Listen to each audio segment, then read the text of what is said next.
all here and locked in. Let me chuck the old recorder-majig on. So, session 11, I believe, of The Lights of Lumen. Jesus, is it really? Yeah. Last session, you began as combat. You sprung into action against the goons of Sartris Valin in the Kerosk barn, where a number of different exotic animals were trapped. You had apples thrown at you from above. A bear was released by Skrick and tore a guy apart before escaping out the door, avoided wisely and effectively by you guys. Some of the goons managed to flee the scene once they realized that you weren't what you appeared to be, a ragtag group of kids and strange folk, but instead an effective combat unit. Many of them fled, and you managed to disable the overseer and shook her down for information. You didn't get too much out of her, but she did tell you that Sartris Valin is sometimes seen around the shop, Hardborn's home for healthy hooligans, if I got that right. And she'd also heard rumors that he spends time on the Gilded Isle with some highfalutin friends. You let her go, decided to let her go after she kind of pleaded to you. She was just going to head north, didn't want anything more to do with all of this, had no investment here, and she gave you the keys to unlock the cages in the barn. You spoke to Kerosk, giving him back his family's land. He was very, very grateful, gave you a chunk of money, which you split between you, and you decided you were going to kind of hand over the animals at the barn to the Seawall militia, but with the condition that you would find a member of the militia that you were more comfortable with, the woman you spoke to before. That all worked out absolutely fine. You then headed back to the Salty Knucklebone inn, whereby Skrick joyfully slammed down 5 gold pieces upon the bar, demanding the custom-made drinking flagon with the Lumen lenses in the base. It was handed over with a smile, and Skrick then went off to work in the kitchens. The rest of you took up residence in the bar, eating and drinking. Celia took the time to speak to Omega Hardborn, who was drinking, not giving up her real name, going by Sylvia Cinders instead. Prodding and poking quite subtly through conversation, managing to get a recommendation from Omega to be introduced to Sartris Valin through his shop manager, someone called Kit, who runs the Hardborn home for healthy hooligans. The night was not yet done, though, as you were accosted by a dishevelled gnomish gentleman called McDougally, who told you that a dragon had eaten his family and was very upset about it and was pleading for the help of others to take revenge against the dragon. Oh, I forgot about that guy. Yeah. You very sensibly kind of weighed up your options and without any hard feelings kind of gently told him that it's not really something you can help with right now. If he can find some kind of proof or other help, maybe you join in. And he was kind of ushered away from you by a very sympathetic Pudley Fishburne, one of the proprietors of the inn. Celia then also asked the Fishburnes about Corian Moon and found out that Corian is part of a troupe, the Moon Trailers, with a few other individuals. Seems like a very outgoing gentleman that passes through from time to time. And she then, for whatever purpose, decided to sneak out successfully, make her way to the Saltcrest Bounty, find some ruffians, clock them over the back of the head, actually beat the crap out of a couple of them before others managed to kind of strike her down, where using this as a way to kind of assess the combat ability of these ruffians, made a decision to hire, with no small amount of coin, one of the more impressive individuals, a Hadozi gentleman, who you arranged to meet with the next day. then made your way back, and as the evening was drawing to kind of a close, we just had a quick note, and I realized from the recording that I hadn't switched the view. You guys hadn't seen the individual I was referencing. So I just wanted to quickly show you, because, you know, we got the asset. Why wouldn't we use it? Back in the bar, Salty Knucklebone, if I move us over, you can see in the center of Oh, she's fucking cool. the center of the screen, this was the very kind of overtly feminine, very beautiful woman who was making kind of eye contact over towards your table, and who Gwilyn was getting a little bit flushed and red-faced about, but who actually exited the Salty Knucklebone in not long after you noticed her attentions. So with her having exited, is there anything else anyone would have wanted to do before the end of the night? Otherwise, we will go to you sleeping in your accommodations, which I believe you've paid for already. No, I'm very much beaten up. No, but in the morning. Mm-hmm.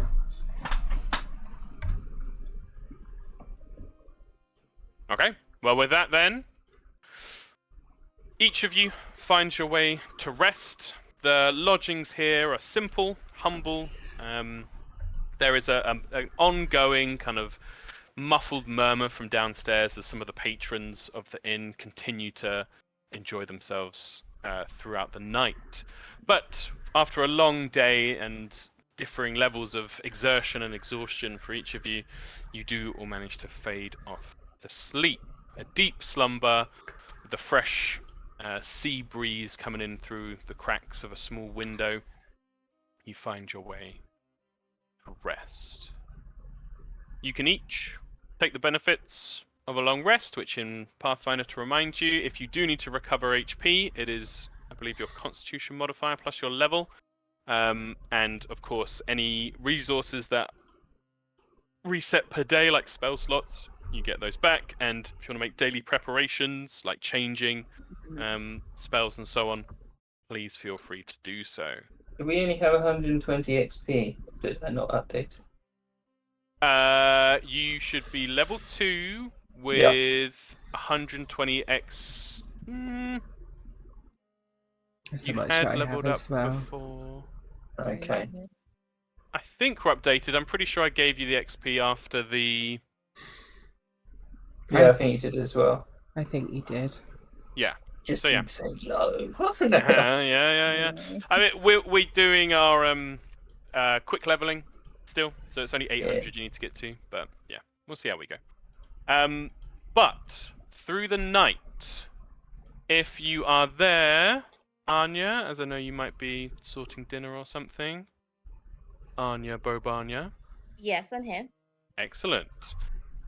Morrigan's sleep is a little less, well, it's still restful, but through the night you have, as Morrigan does at times, have some dreams. Mm-hmm. Your dreams shift from place to place, from previous experience, flashes of memories, from your previous homes, rain on the roof, the town built of natural materials, nestled in the trees and little caves and other natural kind of openings. Then to Lumen itself, the friendly faces there, to old Rolo. You find your dream kind of focuses in Rolo's hut, a place of safety and learning and happiness, fulfillment for you, Morrigan. The touch of Revna's fur on your hand as Rolo is sitting there regaling you with a tale, but you can't quite make out the words. Before you shift once more to something which has... haunted is the wrong word. There's no unpleasantness here, but a place you come back to many times in your dreams. You've been to the Weave Water with Rolo. It is this expanse of trickling streams and bigger rivers, water that flows and curves from side to side and overlaps in many different places. This mystical place with such great attachments to Lumen Village and importance to you. But in your dreams, you have this version of it. It's kind of like broad, sandy dunes with these silvery, almost like quicksilver, flowing molten silver, twisting lanes of liquid that pass by. You find yourself stood in this place once more, a blank, open, white sky above, the pale sand, the bright silver. It's a bright place, almost blaring, like almost unpleasant. You almost have to squint. But it is a place of understanding and enlightenment or awareness for you, as it has been to you many times in the past. It was in this place in your dreams before that you began to see more and more as you were building up to leave Rain on the Roof. And it had been absent from your dreams of late, but it seems to be returning now. It's often something that seems to have a feeling of importance to you. In this place, the first thing you witness, almost like a mirage in a desert, upon a nearby dune, is you see the diminutive, interesting is the word I would use, form of Skrikel Grumman. You see him climbing up the side of the dune, sand scrabbling down from his hands and his feet as he dislodges it as he climbs. And atop the dune, you see a huge, slumbering, reptilian form of a dragon, sat atop an endless horde of junk, scrap, bits and pieces that tumble down the sides, much like the sand itself of this dune. Around the dragon, you see thick plumes of red and black smoke, and Skrick covers his mouth with his arm as he crawls up closer.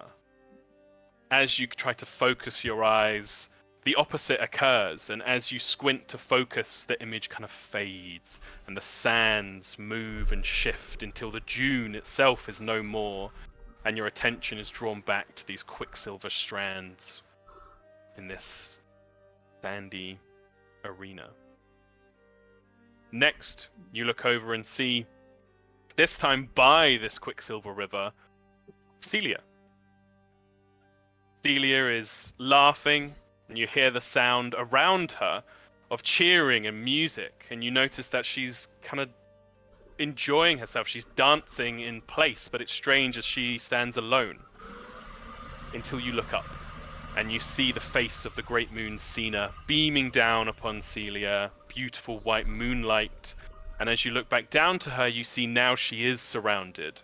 She is surrounded by shadowy, colourful figures, friendly figures around her, dancing, illuminated by what must be nearby torches and the moon above, near a building of different colours and fantastical signs and symbols upon it, next to the shore. You hear the sound of the waves lapping against a beach nearby. But again, as you focus, as so often happens, the weave shifts, the quicksilver strands in the sand change form once more, and your attention sees another figure emerging from the sand dunes this time, as if from a burrow beneath, the recognizable fur of Primrose. She has emerged from a burrow.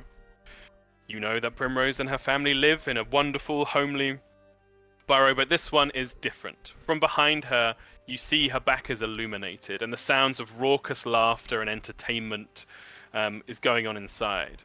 Primrose looks like she's been enjoying herself. There's a smile on her face, but she looks a little bit worn out and is perhaps stepping outside for a breath of fresh air. Her eyes, though, snap up to the sky as her ears twitch, and you hear, as she must do as well, the sound of deep, distant thunder playing out across the sky, seeming to echo as if Primrose stands in a large open area, perhaps near an arena. But again, as you try to step closer or call out to her, as in all these dreams of yours, the sands shift once more, moving, the dunes shifting, the quicksilver strands taking a new path. And this time there is no one else but you. And before you, instead of the strands, the quicksilver pools into a large, perfectly still, reflective pool.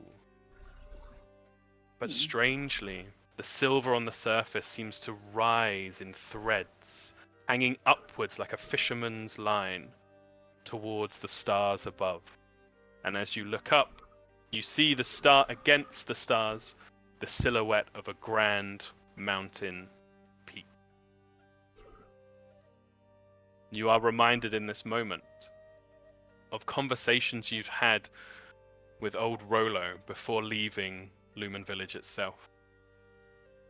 And as happens so often in these dreams, you shift back to a deep slumber by burying your hand in the comforting fur of Revna.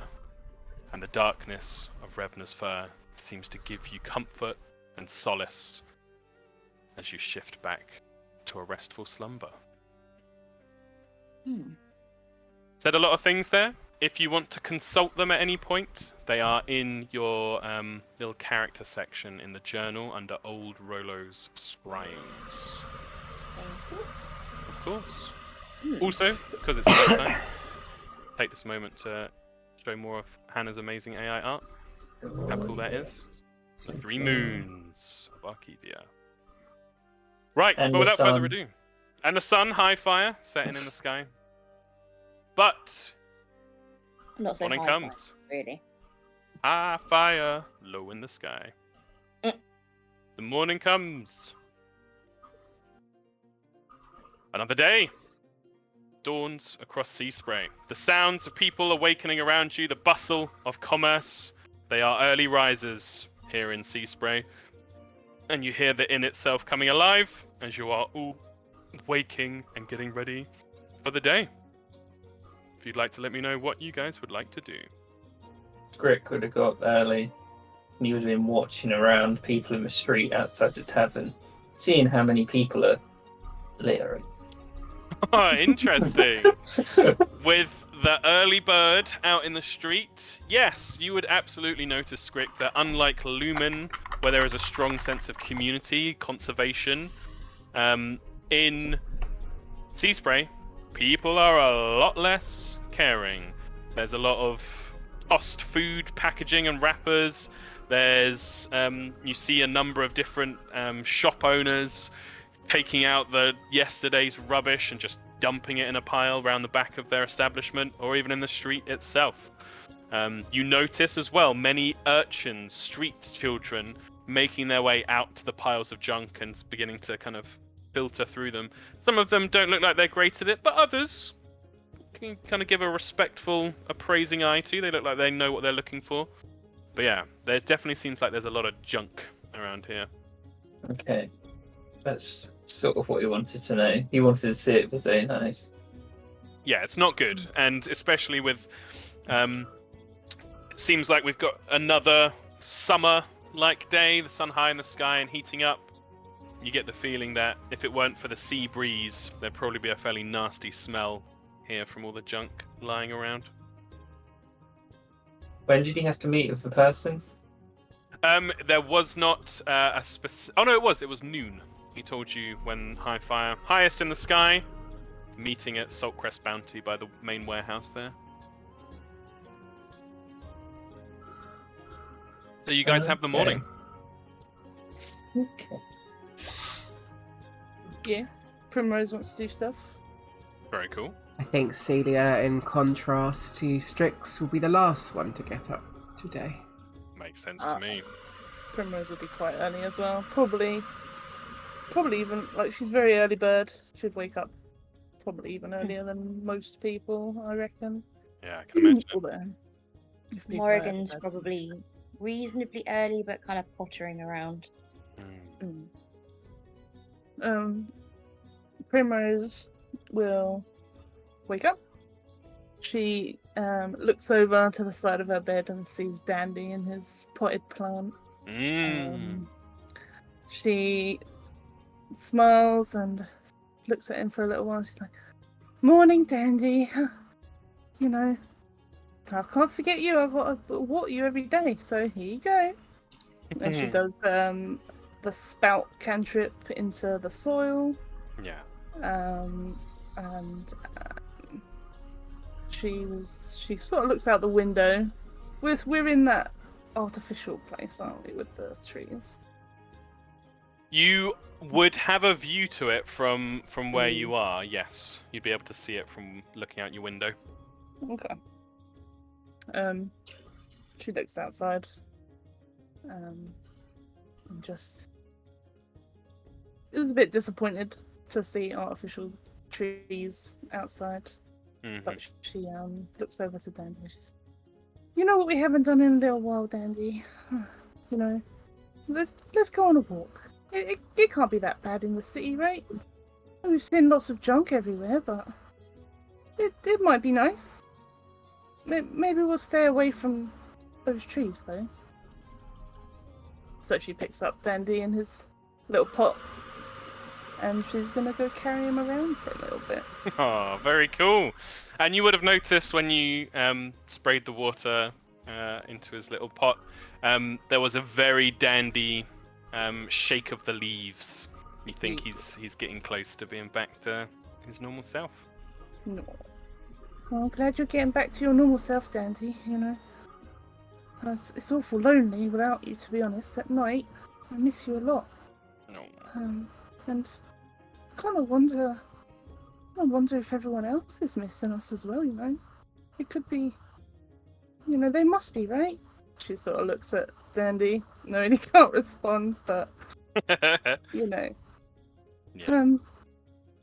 Maybe wonder if Mom's missing us and Grandma and everyone else, and maybe even the townspeople. Maybe they're missing us. You know, it's not quite the same here. But let's go and see if we can try and find a nice bit of fresh soil for you, Dandy. And then she's just gonna take a walk and try and find the most sort of naturey, like earthy place to sit. Yeah, absolutely. If there is one. There is, actually, and it's right by. So the Salty Knucklebone Inn is here, where I've put the token of Pudley, just to help you guys get your bearings. So you can see how out of the windows you would have seen the artificially kept autumnal trees over here.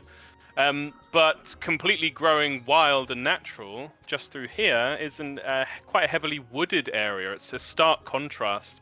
If you were to step through the opening in the old town walls here, you step into, it's like going straight into the woods. Some of it is a little bit more kept. There's kind of a vague trail, but it's not being maintained properly. And you can see the trees grow tall and natural here and have a healthy green look to them. Perfect.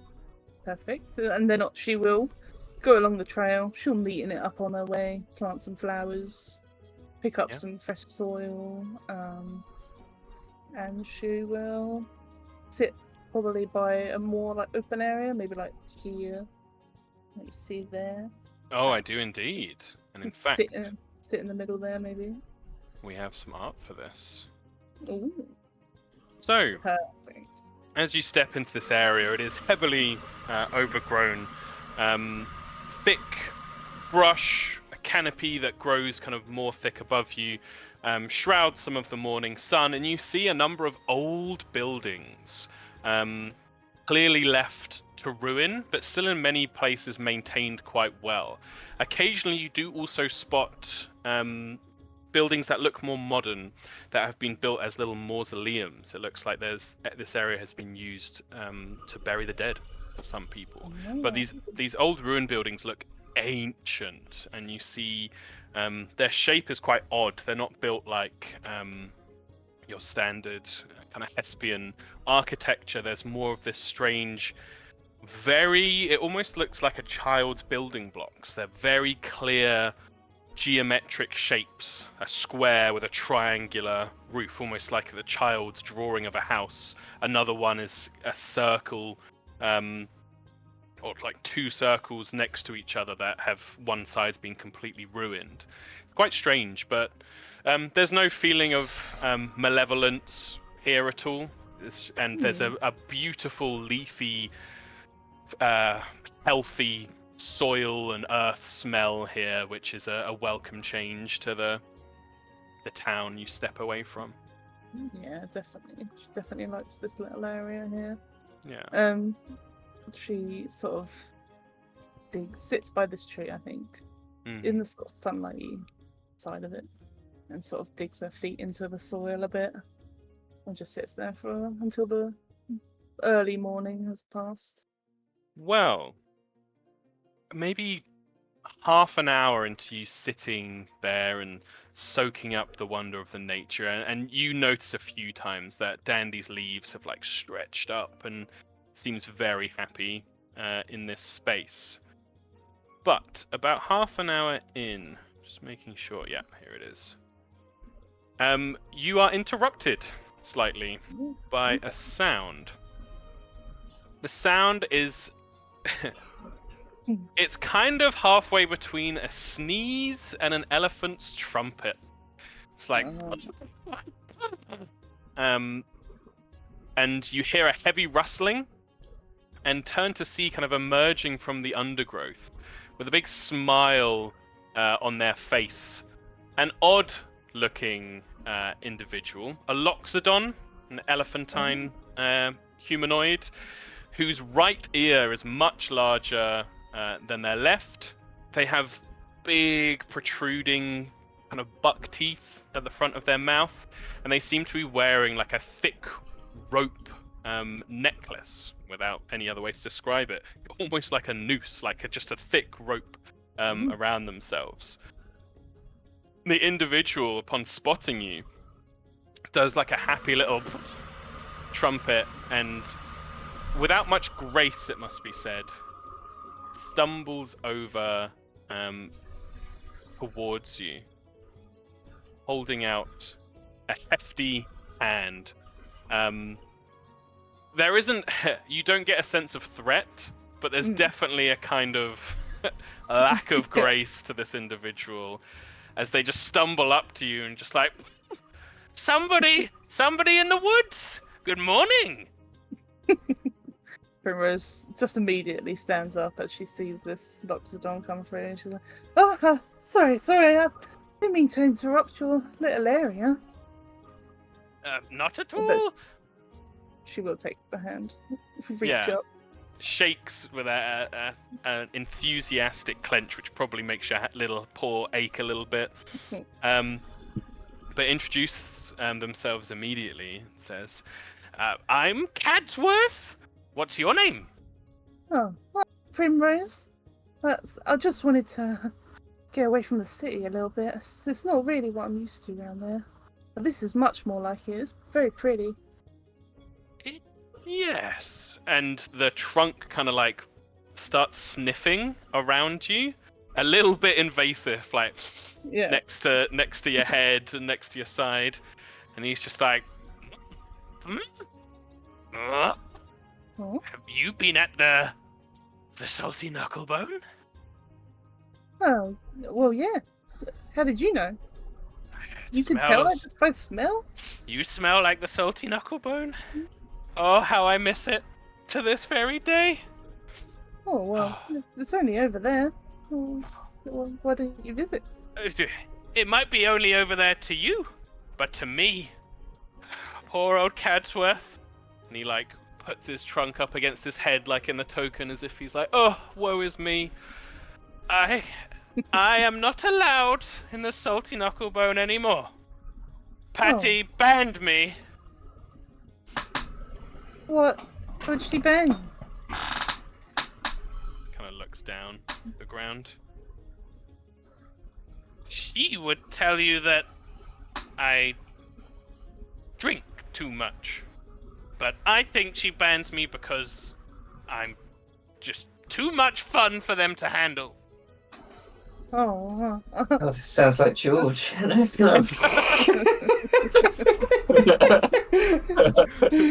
Sorry, that's it. No, of course.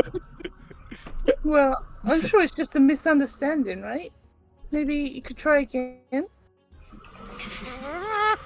Maybe the first time or the second time, but I'm pretty sure she means it this time. Poor old Cadsworth. But if you were there, you could bring me some drinks or some bits and pieces. I can like pats his pockets. He looks quite like he's been living out in the woods for a while. I could I see things here. I see interesting things. People come and go, you know. They use the ruins. They go down all secret like. But I don't miss them. I can smell them. What do they go down? Their ruins down there? What do they go down there for? I don't know. I'm not them. But a very famous lady came through a couple of weeks ago. Couple of weeks ago, eh? Whoa. What did she look like? Whoa. Will you help get me some drinks from the Salty Knucklebone? Maybe. It depends. Maybe? I'm not sure. Yeah, maybe. I don't know if you should really be drinking. You know, bringing drinks out here in such a nice, you know, drunk-free area. I'd like to drink them there, but she won't let me. Well, I'll definitely ask. All right. Well, the lady looked stern, and he kind of like furrows his brow, doing an impression. She was medium in height. Wore a green hood and cloak. Carried a very nice looking longbow. Okay. She seemed like she didn't want to be seen, but I saw her, and she was carrying a little box. Seemed to jingle like it had little glass inside. Maybe she had lots of drinks. Maybe. Does this sound like one of the light bearers or not? It does. It sounds from the description of the cloak and the longbow like Samaria, jagged right? Filtria. Okay. Definitely curious as to why she's gone down there. Was it just her?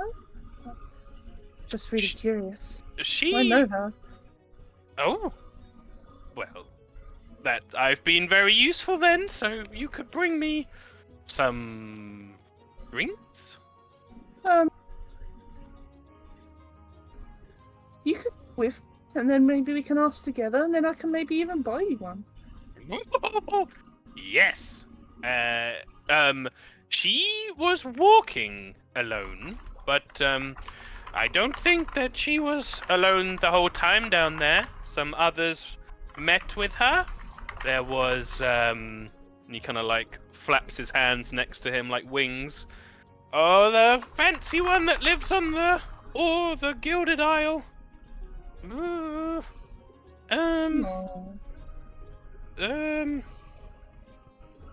She's very she plays music and she's famous. Cloudfeather, Charisse Cloudfeather. She went down there. She's famous too. Oh. And an orcish man. He looked quite boring, but I don't know him. But he headed down there too. Okay. So she wasn't alone. That's very interesting. Thank you. Did you want to come back now? We can go talk some more. Yes. I would love to. You're going to vouch for me?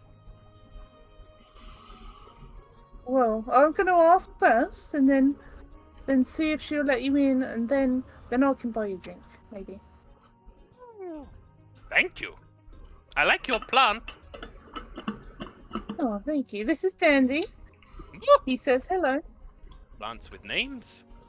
Hello, Dandy. My name's Cadsworth. He's a special plant, I guess you could say. Mm, What? Why are you living out here, by the way? I don't have anywhere else to live. I used to like sitting in the salty knucklebone, but, well, here I am. Do you live in these ruins? I wander here and there, picking berries, and sometimes I scrape around for some scraps, fish and things. Sometimes I beg, but Oh, okay. mostly I wander now. Nobody. There's a lot of homeless around in the city. It seems don't really have the homeless people in Lumen. We usually just let them stay with someone else. There's a lot of very fancy people here, and a lot of not so fancy people. Oh well, I hope you can find a home. Maybe I can help. I don't know how, but we'll see. Just get me into the salty knucklebone, and I'll be a happy camper. Okay, well, let's go try it now. She is gonna reach up and take him by the hand and lead him out on the little trail. Yeah. So you lead your newfound companion, Cadsworth, back towards the salty knucklebone inn. Is there anything else anyone would be doing at the same time? It's probably about an hour. I don't think Celia would be quite up yet. I think she would probably get up as Primrose gets back and is sort of like, I don't know, if Gwilym's still in bed, she just sort of, playfully tickles her awake or something, and then goes downstairs and starts drinking. Scrick would have been he'd have gone up to Pudley or Porky or pat him. Yeah. So, what do you do with your stuff? It's actually interesting because they'd have different responses. Oh, you He'd got have, Porky. he'd have asked Pudley first because okay. Pudley looks more likely to be honest. Yeah, and he would be. Pudley probably has a load of stuff in it, like a crate between his braced between his forearms, and he just says, "Oh, well, I can show you." As he walks to the back next to one of the big open windows, and just kind of gives you a look, and then just upends the crate out of the window. Yeah, I see you perfect there. Yep, Well, works every time. It just builds up outside until people take it away. Pretty much. Interesting. So there's no city disposal method or anything? No, there was a talk of it, I think, a while back. Well, have you been listening to my conversations? I probably mentioned it last night, to be honest. Okay. No, I think there was something with the sea wall ages back, but they decided they weren't going to do it, and then asked the people to do it, and the people didn't want to do it, so it's just kind of stayed like this now. Stuff just kind of builds up and runs down to the sea or gets taken away. Oh, that's very hygienic. Yeah, it's pretty bad, but... What happens to all the, where's the butchers? What happens to all of that crap? Oh, you should get the smell of it. We don't really have that much in the way of your land critters getting chopped up here, but there's plenty of fish down by the Mar fishery, and the gulls. Anything that doesn't get eaten by the gulls gets chucked into the water, and the fish and the sharks and all sorts will munch away at it. And these gulls, they aggressive? Oh, yeah, they're aggressive. So the crap building up is causing a public nuisance. Yeah, it definitely can do. If someone drops something out that's particularly stinky, or if it's one of the places on the side of the Lane of Wonders furthest from the water. They used to have one there that was like a fine eatery and would dump stuff out the back, and that got to smelling real bad after a while. Had to close the place down. So we're saying I shouldn't take my prawn sandwich to the beach. Think you'd struggle to keep a hold of it. I'm gonna go have a look at this mar fishery. Sounds mighty interesting. Good place. Supplies a lot of us. We get our fish from there. Right, I'm gonna. Thanks, Puddus. No worries. If you ever want to work again, you're a fine worker, Scrick. I might have a break today, but you never know. Alright. Might have my own little business in a bit. He gives like a ooh look, but Yeah. gets back to work. You'll see. You'll all see.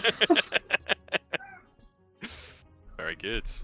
And he would want to go scope out the mar fishery as well. Very cool. Yeah, you begin making your way over there.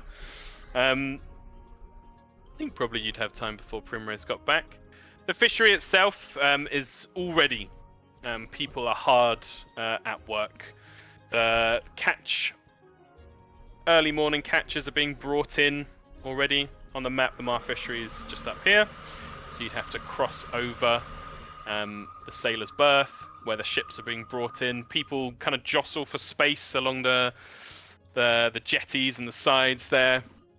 Very busy, but you make your way through, and you see the Mar fishery has clearly expanded over time. It's now multiple buildings and a strong scent of fish mingled with the sea and the sweat of exertion wafts out of these low-lying collection of buildings, almost like a compound now. And you can see they do a lot of business. Huge amounts of fish are being processed through here, essentially. He wants to keep an eye out, see if there's any particularly aggressive gulls that are around, stalking the area. Oh my god, the gulls are in flocks, and you see multiple gulls fighting over scraps, and you can see in several places around the Mar fishery just buckets of unused parts of the fish are being thrown out of the window, and the gulls just descend. It's clearly a practiced pattern, a morning ritual for these creatures and the workers. There are huge gulls here, fat and strong and happy from eating well every day, and they snap and bite at each other as they fight over the best bits of the spoils. Okay. He's going to walk down to the fishery. Mm-hmm. Look for who's in charge. Okay. Yes, there is a bit near the front. You can see it's clearly been made up. It's got a sign up the top that just says Mar Fishery with a doorway beneath, and the door is open. Yeah, he's just go in and he pull himself together, tighten his rope belt up, push his hair back. Yep. Just stride in and be like, "So who's in charge around here?" As you head in and your eyes adjust to the difference in light level, you see before you not a desk, like a bar, a clerk's bar, and behind it, clearly stood on a stool or something, is a halfling woman who looks down at you, Scrick, with an appraising eye and a little smirk at the corner of her mouth, and just says, "That would be me. And who might you be?" Yeah, her name's just call me D. I'm from out of town. It stands for detritus. Yeah. Anyway, the city have been thinking of setting up a hygiene commission. And I was wondering if your little business wanted to be the experimental setup for it. Kind of narrows her eyes a bit and tilts her head. All right, detritus. What do you mean express? What would this entail? I'm interested by the sound of hygiene. Gets pretty messy around here, as you can imagine. Well, me and the lads down at the government offices, we were talking about the girls down here. They're awfully aggressive, and as well, if you're throwing your fish guts into the water where you're fishing from, it's not going to be great for the health of the produce of sea spray. So we're thinking maybe this will be a good little location to do a test cleanup first. So you're saying you would clean up around here? I'm saying my people, which I have, would clean up around here. Yes. Or Well, we get for pay? pay you to get your stuff cleaned up? I hardly think so, ma'am. You wouldn't have to pay either. It'd be a complimentary service as long as we can keep whatever we clean up. Yeah, you're welcome to keep anything you clean up around here, Mr. Detritus.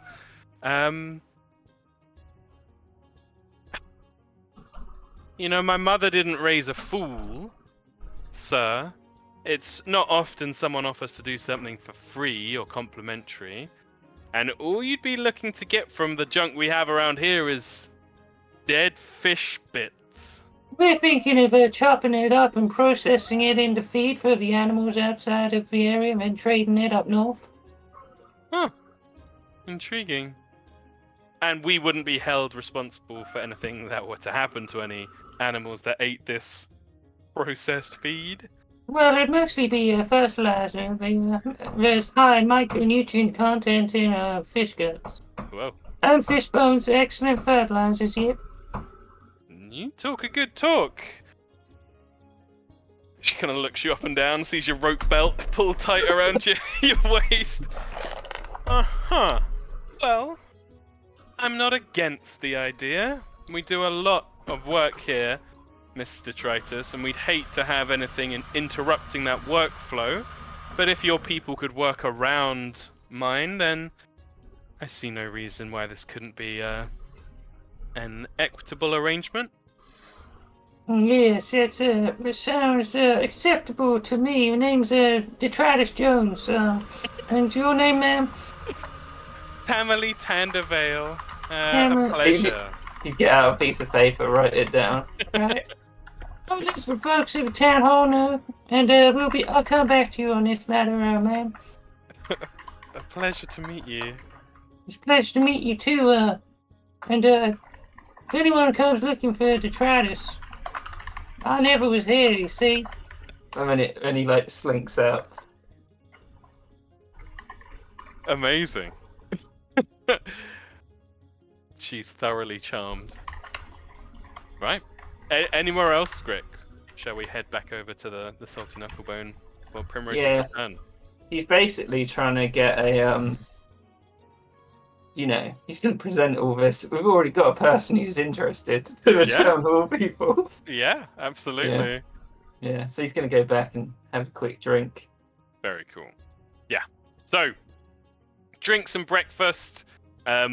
Depending on how grandly you think your character would want to eat. There isn't that much on offer here, but remove a handful of copper.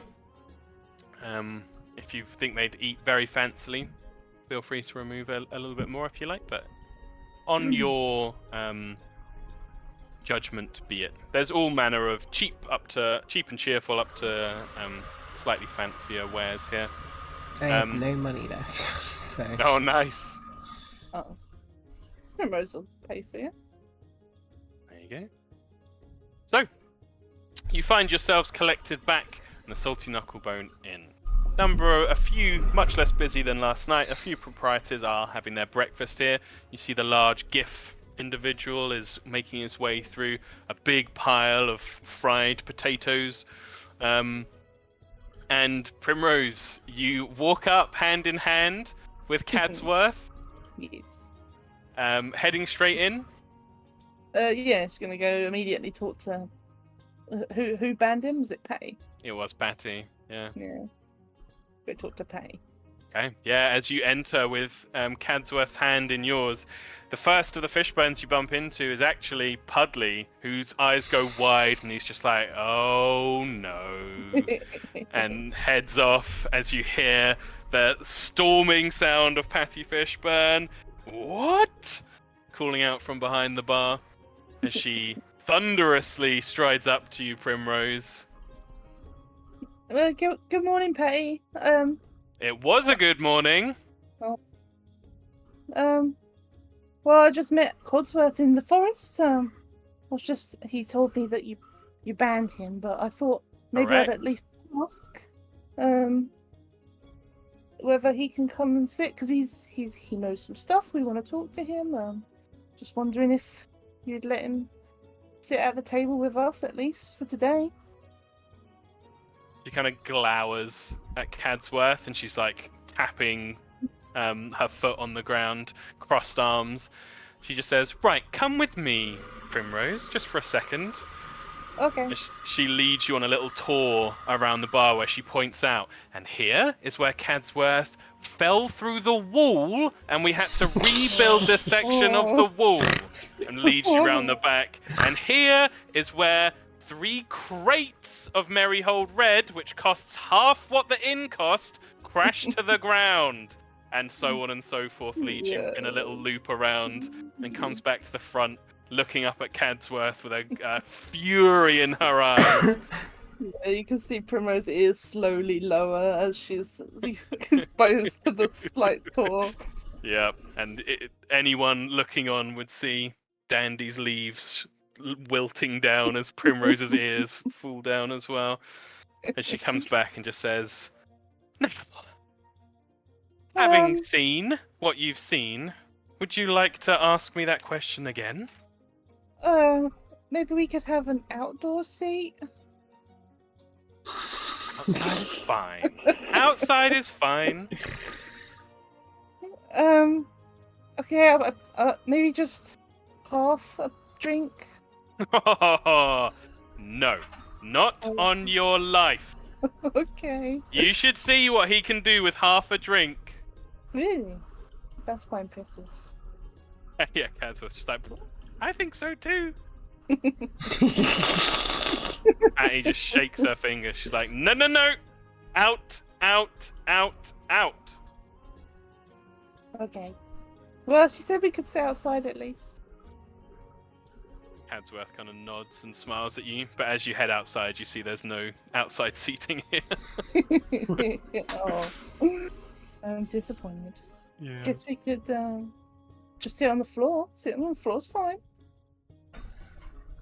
Hudley brings you out a little stool each. Gives Cadsworth a pat on the back. He's just like, sorry, mate. Cadsworth gives him a sad little... You didn't tell me you did all that damage. That's quite bad. Well, to be fair, I don't really remember it. Oh. Well, I'm not really sure what to say. You shouldn't really drink until you can't remember anything at all. Or, fall into walls. Yeah. Well, thank you for trying. People don't usually try, so... Oh. Nice to sit here. This is the closest I've got to the place, and he kind of like reaches out a hand and like strokes the wall in a long time. Well, at least you got to see it again. Maybe some nostalgia. Yeah. I can try and get some, like a glass of water at least, or some salt water, I guess. Or just an idea. You could get a drink and then bring it out here. Oh god, this guy's like that guy out of the Peep show. It's just like, oh, this maximum strength lager. Oh, if I put my shopping bag, I can get 2. It's exactly what I was thinking of as well, Kieran. Oh, God. Oh, I'm sorry, Cosworth. You might find that quite unusual because I don't drink, and you're here now, and she'd be suspicious. I think. maybe. Well, it's a lovely day. I'll just have to drink in the sunshine. So he puts his trunk up into the air. Yeah. It's the best kind of nutrition. Dandy agrees. She holds him up for the sun as well. Thanks, Dandy. I'm just gonna go for a walk in the sunshine, I think. Thank you, Primrose. Okay. You've been then so maybe, nice. Maybe see you next time. Maybe I'll see you in the forest again at some point. Yeah, I could show you where the woman went down into the underground, the ruins. Yeah, that would be good. I'm going to tell my friends about that area. We might be back anyway. Okay. He gets up and starts walking around the side of the building. Bye, Cosmo. Gives you a little wave with his trunk. I'll just get the lager, actually.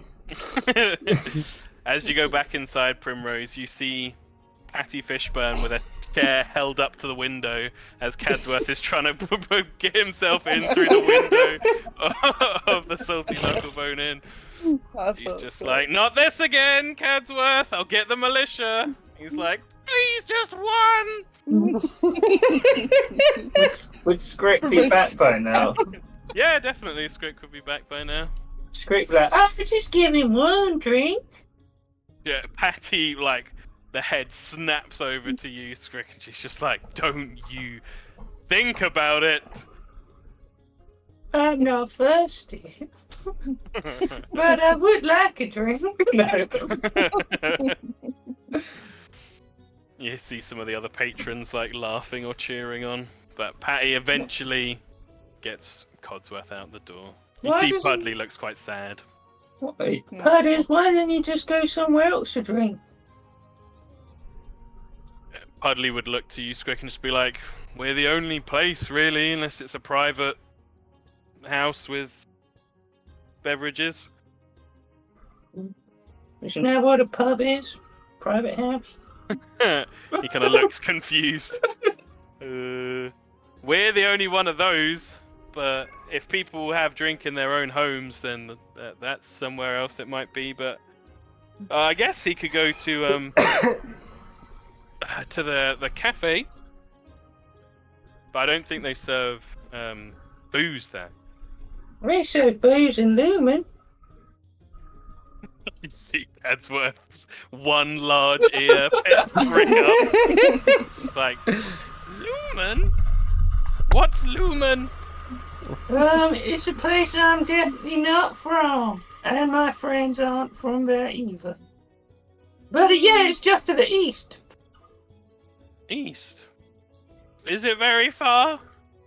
Well, it took us. It would take about 3 days to get there. Or 4. Scrick, just in case, Scrick would be aware that on horseback it takes 3 or 4 days. It would take probably double that walking. Oh, well, yeah, good point. Probably like 8 days. It's a long way. Yeah, it's probably just better to try and get one from here. Or, bring your own, that'd be cool. I really like your rope belt. You could have my rope necklace if you get me a drink. Patty's just like, Cadsworth, stop harassing my customers! And makes a Herculean push with the chair back out the window. Scrick's gonna He's like, if you need any advice on brewing anything, I can help. It's a little For a wave of price. the trunk as he goes back out the window and disappears. Celia comes down the stairs and with a drink in hand goes outside unknowing what's going on and just necks the ale and is just like, best thing in the morning, and then just sort of chucks the cup on the floor.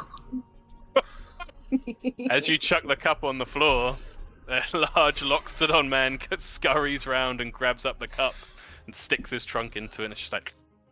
She just kind of nervously stares at him and backs back into the pub awkwardly. Yeah, he gives you a look like a startled animal, just holding the the cup to his trunk and then waddles off back round the side of the building.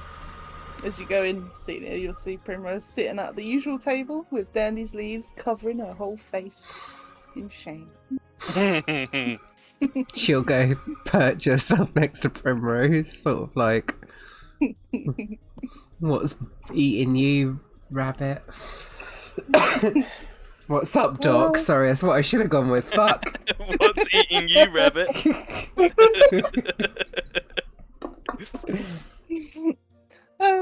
Not that I just don't think I maybe should have brought Codsworth along, but I thought he would be useful and he has some good information, and I just kind of feel bad now.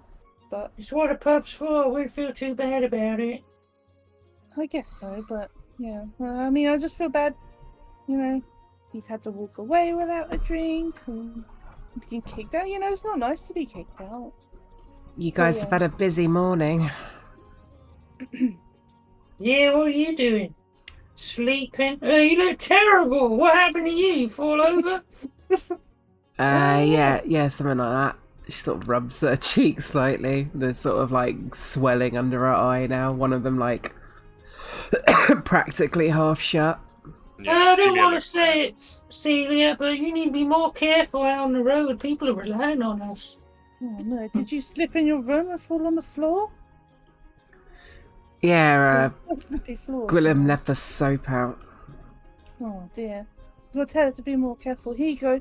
To try and maybe this will make you feel better. And she sort of pulls out a clump of magical mud and slaps it on your eyeball. She just sort of sits there while Primrose is rubbing it into her eye, and it's just like, thanks, Prim. Yeah. Tell her you don't need soap either. I've never used it and I'm fine. Yeah, fine. Yeah, I'll Natural tell her. soap is the best soap. It's not as slippery as well. Yeah, I mean, I'll tell her. I'll tell her. Yeah, you should have a word with her. Don't be leaving your soap out. I went and found us a bodyguard, though. Oh. I thought we were going to do that this morning. Well, I thought I'd, you know, scout out, and I just happened to bump into someone. Well, that saves us some time this morning, I guess. Wait. Yeah, so we could, he's a Fedozi folk. He's near the warehouses near Saltcrest Bounty. Oh, wow. You've spoken to him already? How much does he want? I gave him 2 gold. Oh, okay. While we're on the subject of doing stuff today, partly the reason why I brought Codsworth here was because he was telling me some interesting stuff that he saw. What was that name? Phil Trio, and I think you're Mag at least as well. Maybe. Over by the ruins. We went on a walk this morning. Oh, cool. Well, we know that we left town, but I mean, Yeah, but I don't know. Maybe he said that she was being really sneaky about it. I wonder what she went down there to see. I mean, it's worth a look, right? I think so. Maybe they're down there. I mean, maybe. I mean, they're pretty sure not. They were the stable guy, right?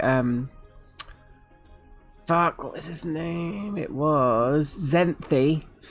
Zenthi said they were left out of town. I'm pretty sure, but it's good, still good thinking. Yeah. Well, maybe if they were trying to be sneaky, maybe they came back. But yeah. I mean, it's still worth having a look. I think. Yeah, I mean, we can have a look. I want to make the goblin kick at Hardborn Home the priority, though. I want to find out what he knows about Sartris before. I mean, we should get on his case before he gets on ours after what we did, right?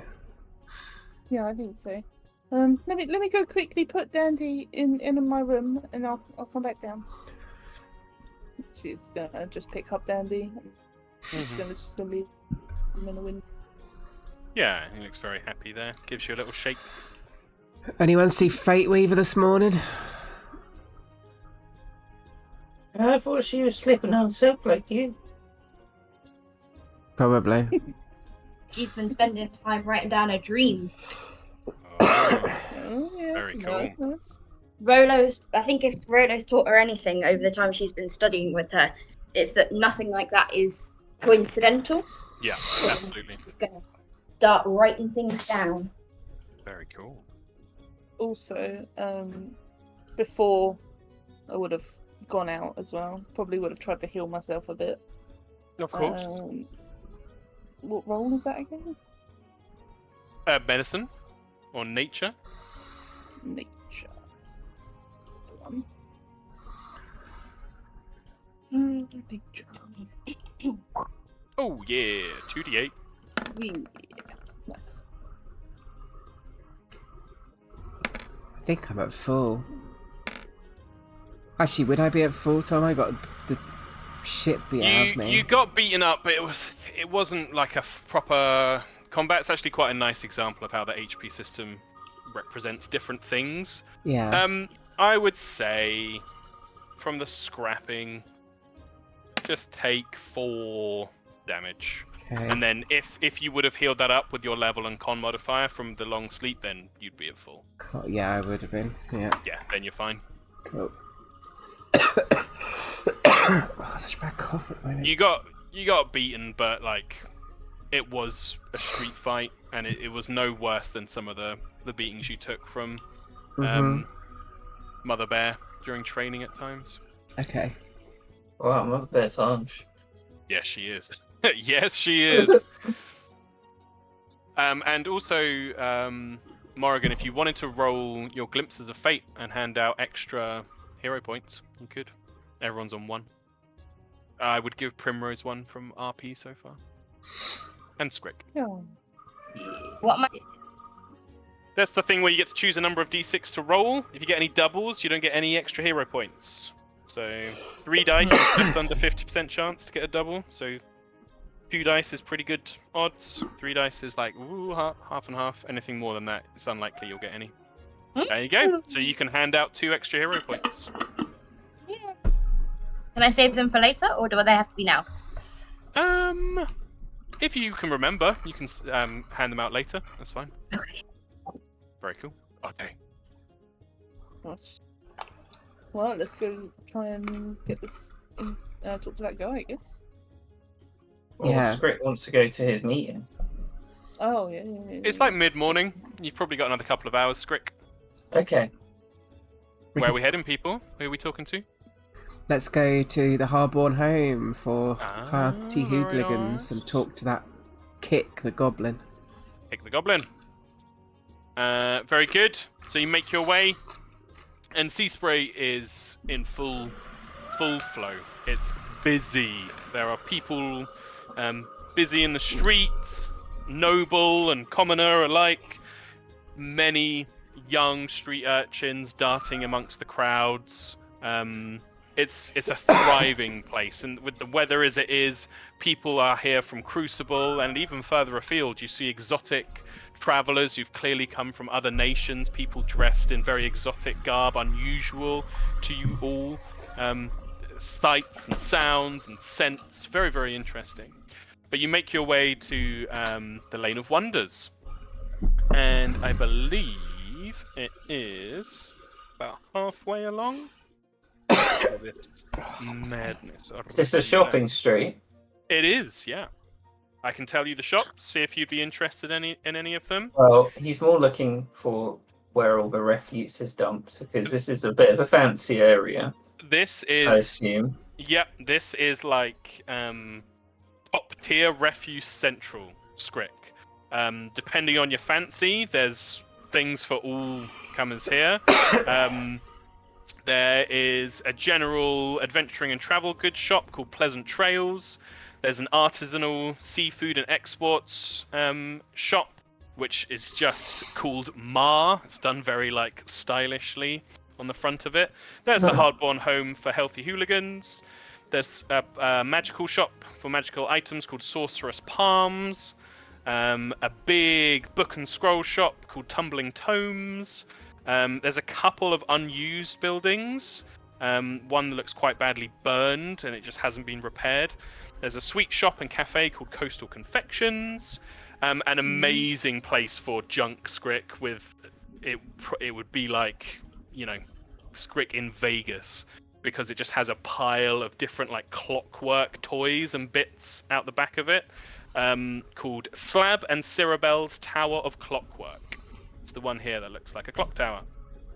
There's a jeweler's called Shards from Rumblecrag, a huge clothing store called Fourth Floor Flourish, a very touristy shop called Tides of Fortune, and a quite it's crude, no, the word no, lewd looking shop which is clearly selling arms and armor, but the sign on the front of it has like a chest piece and then what are they called, greaves, the armor plates that protect your thighs, with a massive sword pointing where the penis would be between the leg armor and the chest armor, and it's called the Massive Package. And it's Nice. arms and armor store. But yes, there you go. So there's tons of interesting junk around Scrick, and quite openly, as the nobles stride down the center of the street and kind of look in the shops, and they're like, "Oh yes, look at that." There are just blatantly street urchins sifting through these piles of junk outside the shops as well. It is an incredibly busy place of all these highs and lows of society. Well, I think we should at least buy Gwilyn a hood. Mm-hmm. Yeah.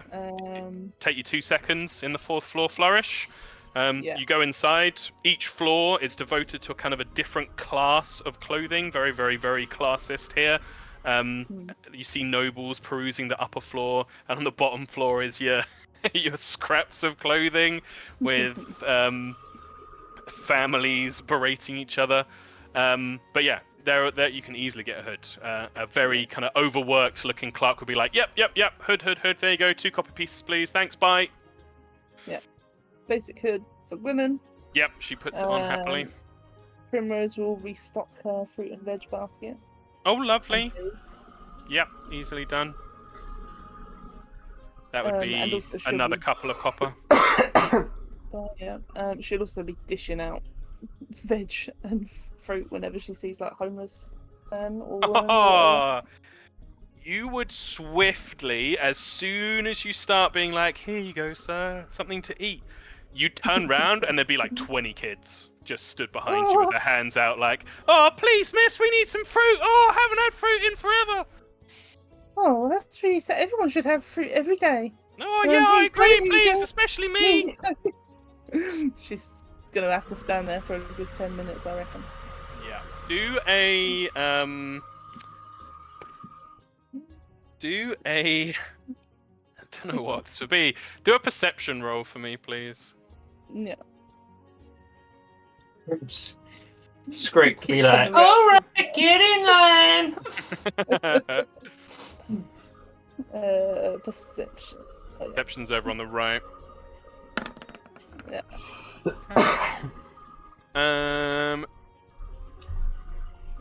Scrick, do a perception roll for me as well. I would also like to be watching. I was about to say, can I watch these kids carefully? 'Cause... Oh yeah, perception roll then, please. Yep.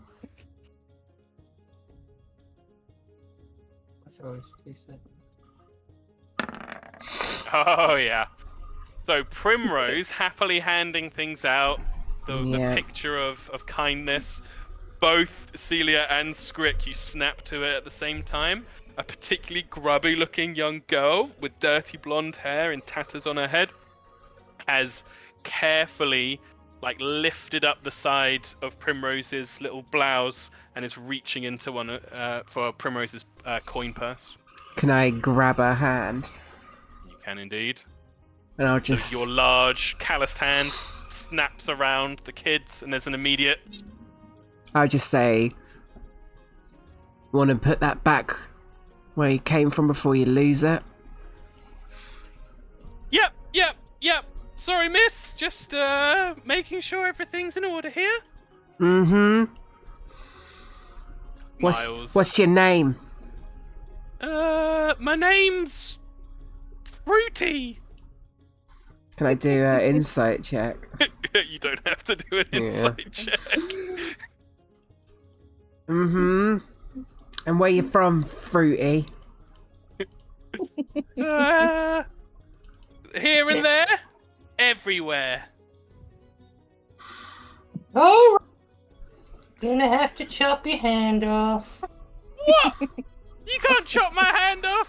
It's just lurid ordinances, you know. Yeah, Just deal with it. Crime and One of them- punishment, lying and stealing. That's So you One of might the have to pieces- cut your tongue out too, yeah. One of the pieces of fruit hits the side of you, Scrick, as another person's like, "Yeah, let go of Fruity. She didn't do nothing wrong." And more of the kids are starting to like turn around and look at what's going on. Officer Scrick, I think we've got a problem here. Scrick's gonna pull up his shirt. He's like, "All right, bring it on!" And he's gonna like try and collect the apples as they throw it in his like a bag with his shirt. Yup, you successfully collect some of the fruit thrown back at you. And the kids some of them start to disperse and run off, and others are like, "Oh, stupid!" Throwing stuff at you. Little bits of junk are thrown as well. He sees Fruity go. He's like, I got a big meeting later with man. I'm fruit. Fruity's still held by Celia unless Celia says otherwise. "Oh, he'd just be screaming that, Yeah. thinking she's run away and then turning around." She'll let her go and just go, don't let us catch you again, Fruity. Shove it! She runs off. Fucking You get kids. the impression the street urchins here are well versed in being kicked around a bit. But for all this, the not so nice ones or the hard living ones, there are many of them who say thank you, and it's not just street urchins. There are kind of like struggling families and such who genuinely thank you, Primrose, and you notice for every piece of fruit you give out and put a smile on someone's face, feels like Dandy grows a little bit more and kind of shakes his leaves happily. Yeah, I mean, she does feel a bit sheepish letting the kids get the better of her, but she does still dish out. As she can. Yeah.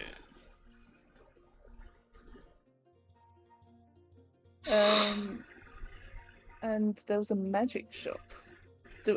Just before, can we even afford anything in there? Is it even worth looking? It's pretty expensive. Yeah, The magic bits and pieces.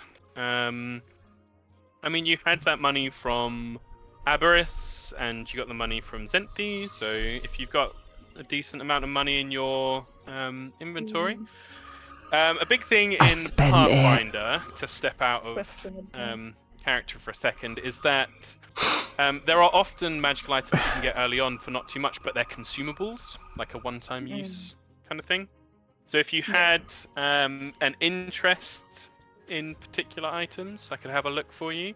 Thinking more like because potions count as magical, don't they? Small potions and maybe small let's have a magical little things, look. maybe. Healing. Shoot. Yeah, so your minor healing potion is 4 gold pieces. Yeah, that's gonna chunk my. I mean, I've got 13 gold, but Or a slightly smaller version is an alchemical version, so it's not technically magical, though it would be stocked in the shop, is an elixir of life, 3 gold pieces. Instead of a D8, you get a D6 back. Okay. What do we have in terms of healing? I've got quite a lot of healing. I don't have anything. Yeah, Celia broke. Celia broke. Does Scrick have? He's got battle He's got medicine. 5. Oh, he's got 5 silver pieces and a few copper. But yeah, he does have. Oh, battle. actually, I do have the life boosting oil. Yeah, you got Whatever some that bits and does. pieces. Morgan still has some gold. Yeah, but not up so to much Morgan money, if she wants but to spend it. in the Oh, way right. of healing stuff. What have we got? Morgan Um, has 3 minor healing potions. Oh, okay. Pretty good. Yeah. Script's You've got battle medicine with a healer's kit, right? You've got a healer's kit? I know you. I Yes. think I've said you guys have one between you. I don't know who Oh. it's on though. I imagine Spick. So I don't need one. So I got mud. Oh yeah, you got mud in the mud. Then yeah, I'd say it's on Fuck's sake. script. That's fine. I'll never forget in the mud. I That'll think never of in the get mud old. sometimes when my students say stupid stuff to me. It's like, oh yeah, I lost my homework, and I'm like, yeah, in the mud. That's staying with me for my entire existence. What was I was getting healing feet? What? Just saying, Skrick would have the healer's kit on Oh, him. he does. I think. Yeah. That's good. Uh, Maybe just get yeah, he does. Celia like 1 elixir or something, maybe. Yeah, 3 gold. If people have got it, Morrigan, if worth you it? want to buy it. It's a D6. It's not much, but it's and I it's think not Celia, quite like, if you're buying it for Celia, she'd be like, no, don't buy shit for me. That's not your responsibility. there we go. No, but with their team, mate. No, I know, but that's what Celia's like. Hmm.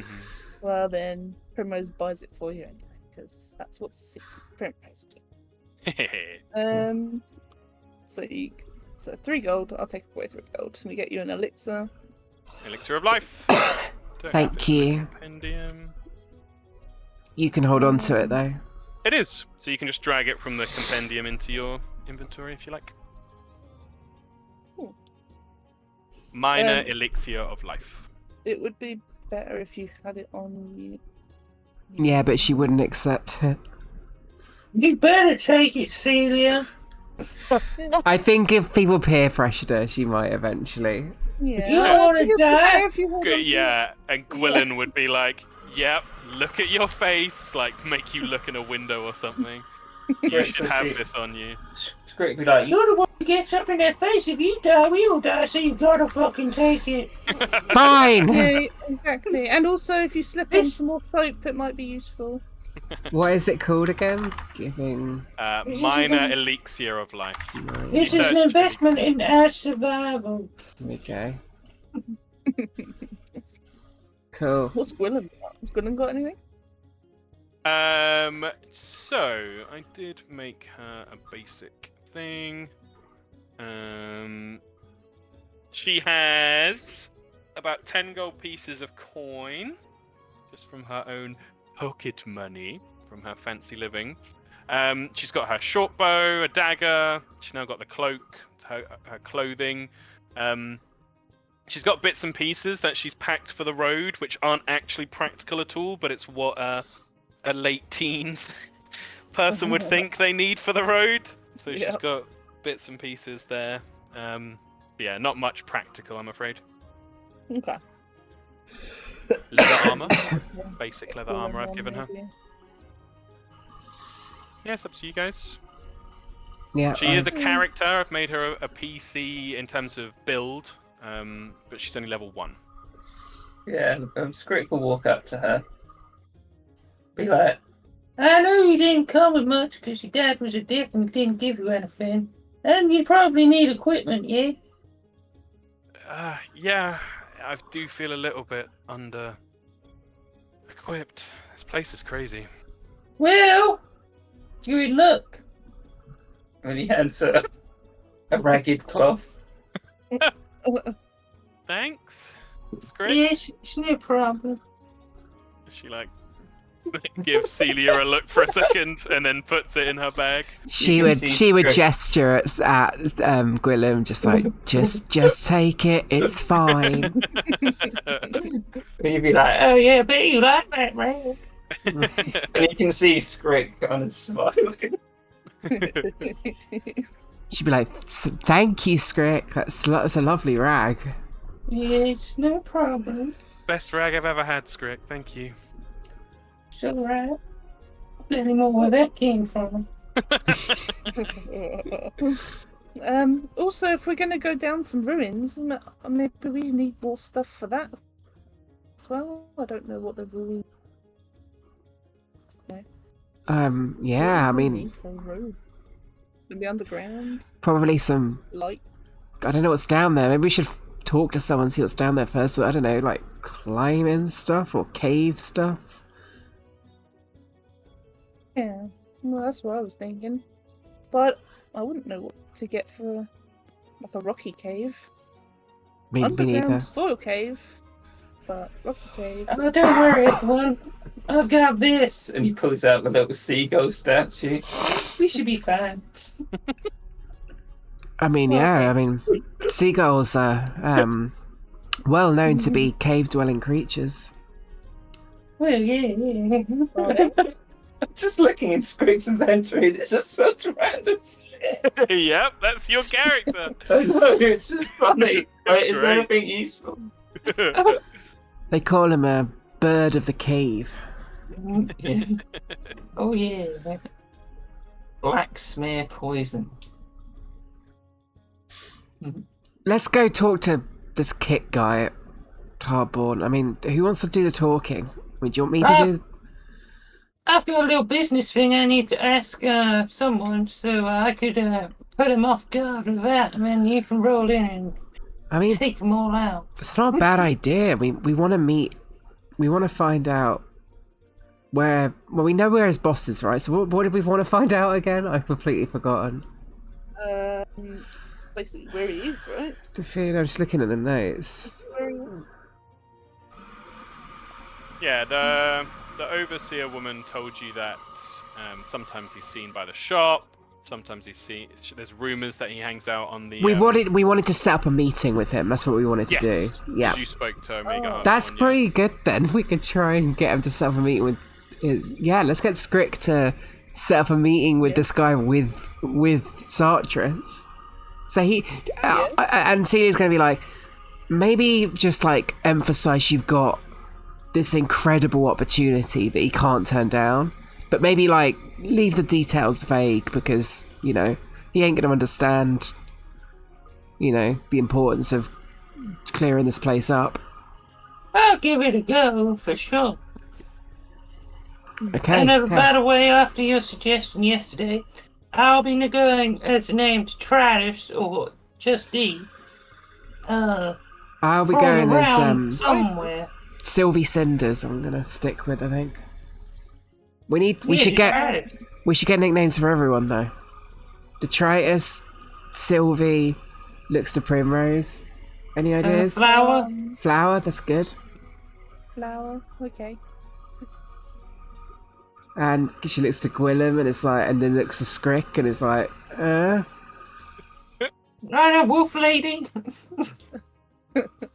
Wolf Lady. Okay. Oh no, Wolf Lady. 2 names. Wolf Lady. Yeah, her first name would be Wolf. Okay. And Good name, lady. I'm not entirely sure that works for me, but okay. We'll go with it for now. We'll think on the road. And what about Gwillem? Rich Lady? Oh no, they'd be sisters. These nicknames. that kind of works. Rich and Wolf. Richie and Wolf. I like it. Yeah. No offense taken. Well, your dad is rich. I've got his letter opener right here. And he pulls it out. Very nice. He loves that letter opener. My letter opener. Well, I guess it was his. Not anymore. Yeah, good point. But for the joke, it was. Right. Let's Scrick. You lead then. You're the leader of this business venture then. Okay, let's give this a go. Okay.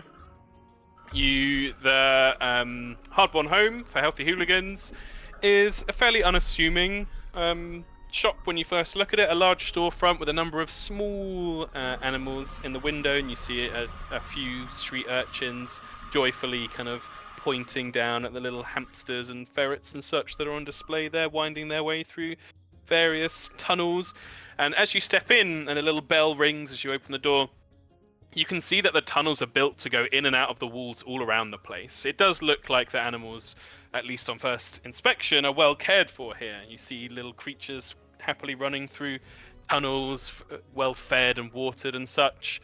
And you see a number of members of nobility perusing some of the more exotic animals, strange creatures with colourful fur that seems to shift and shimmer like an oily sheen on a puddle, that kind of iridescent look.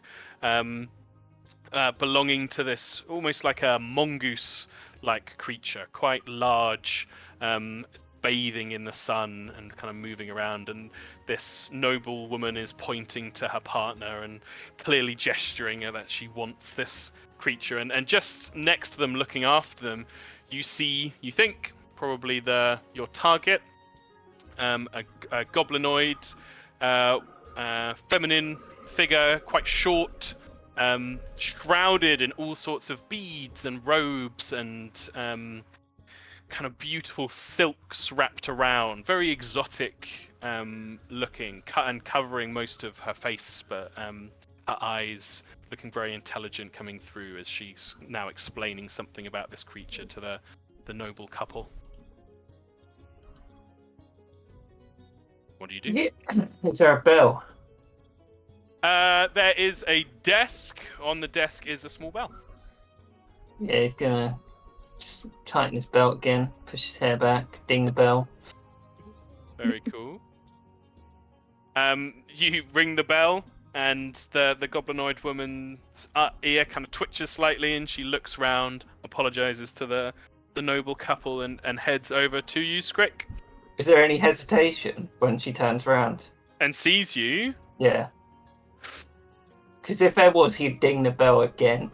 Yeah, there would be. You ding the bell again, and she'd kind of stride over to you, quite gracefully, and just place a gentle hand like on top of the bell's part, so that it can't actually ring anymore. She says, Skrick would get out his piece of paper and write something on it. "Oh." As you're doing this, she would say, "Yes, can I help you?" Are you aware, Thank you, Anya. are you aware that, I'm an officer of the hygiene of this city? You're a what? Officer of the hygiene of this city. The eyes kind of narrow. An officer of the hygiene of this city. I've already said it twice, ma'am. Just make a deception check.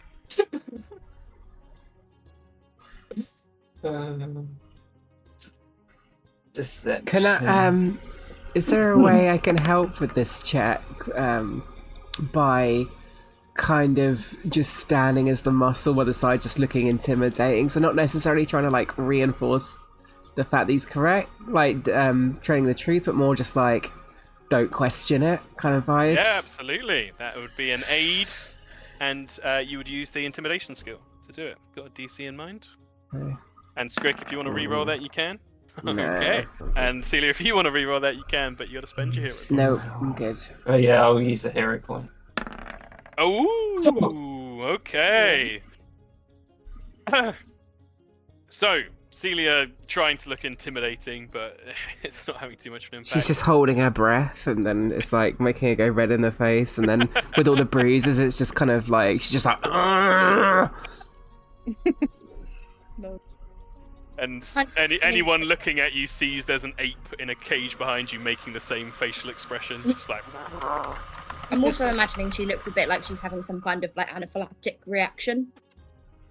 Yeah. Allergies. This face, pretty much. Amazing. But Skrick, you hold your nerve completely. There's a very pregnant pause where the goblin's like waiting for your nerve to break, kind of sizing you up, and the eyes like slowly narrowing. You can imagine looking back and forth between your eyes and hers, but you don't break. And eventually she's like, "I see. Well, with such a sensitive assignment, perhaps you should step into my office, please." Thank you, ma'am. Can my underlings wait out here? course. They are welcome to browse. Can I She do? kind of like Can I do an? clicks her fingers. Can I do an insight check and see if there's any? Or like maybe just like. Oh, can I do like 2 different checks? Sure. Can I do one? I want to look out and see if there's any potential thugs or sign of other people who might be ready to like ambush Skrick.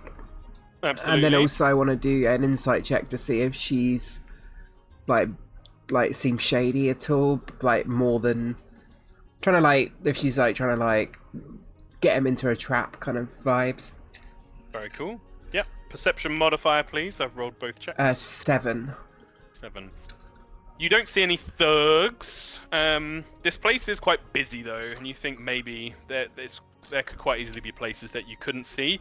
But when she does click her fingers, a number of like internee style young folk, young adults and teens run out to like attend to the customers and look after the shop floor. So there's no like heavy muscle in attendance that you can see.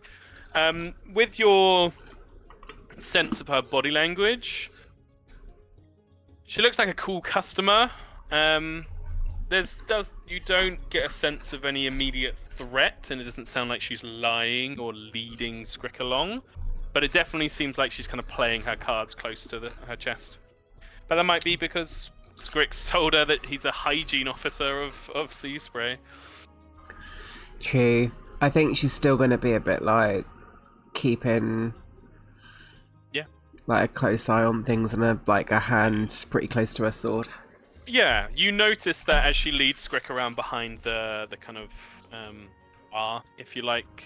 Her office is just this. There's like a small room behind the bar, and she just pulls a curtain, like a nice silk curtain, for a bit of privacy. But it's not a distant place or a locked door or anything like that. You can just see the goblinoid feet and the rat folk feet facing each other.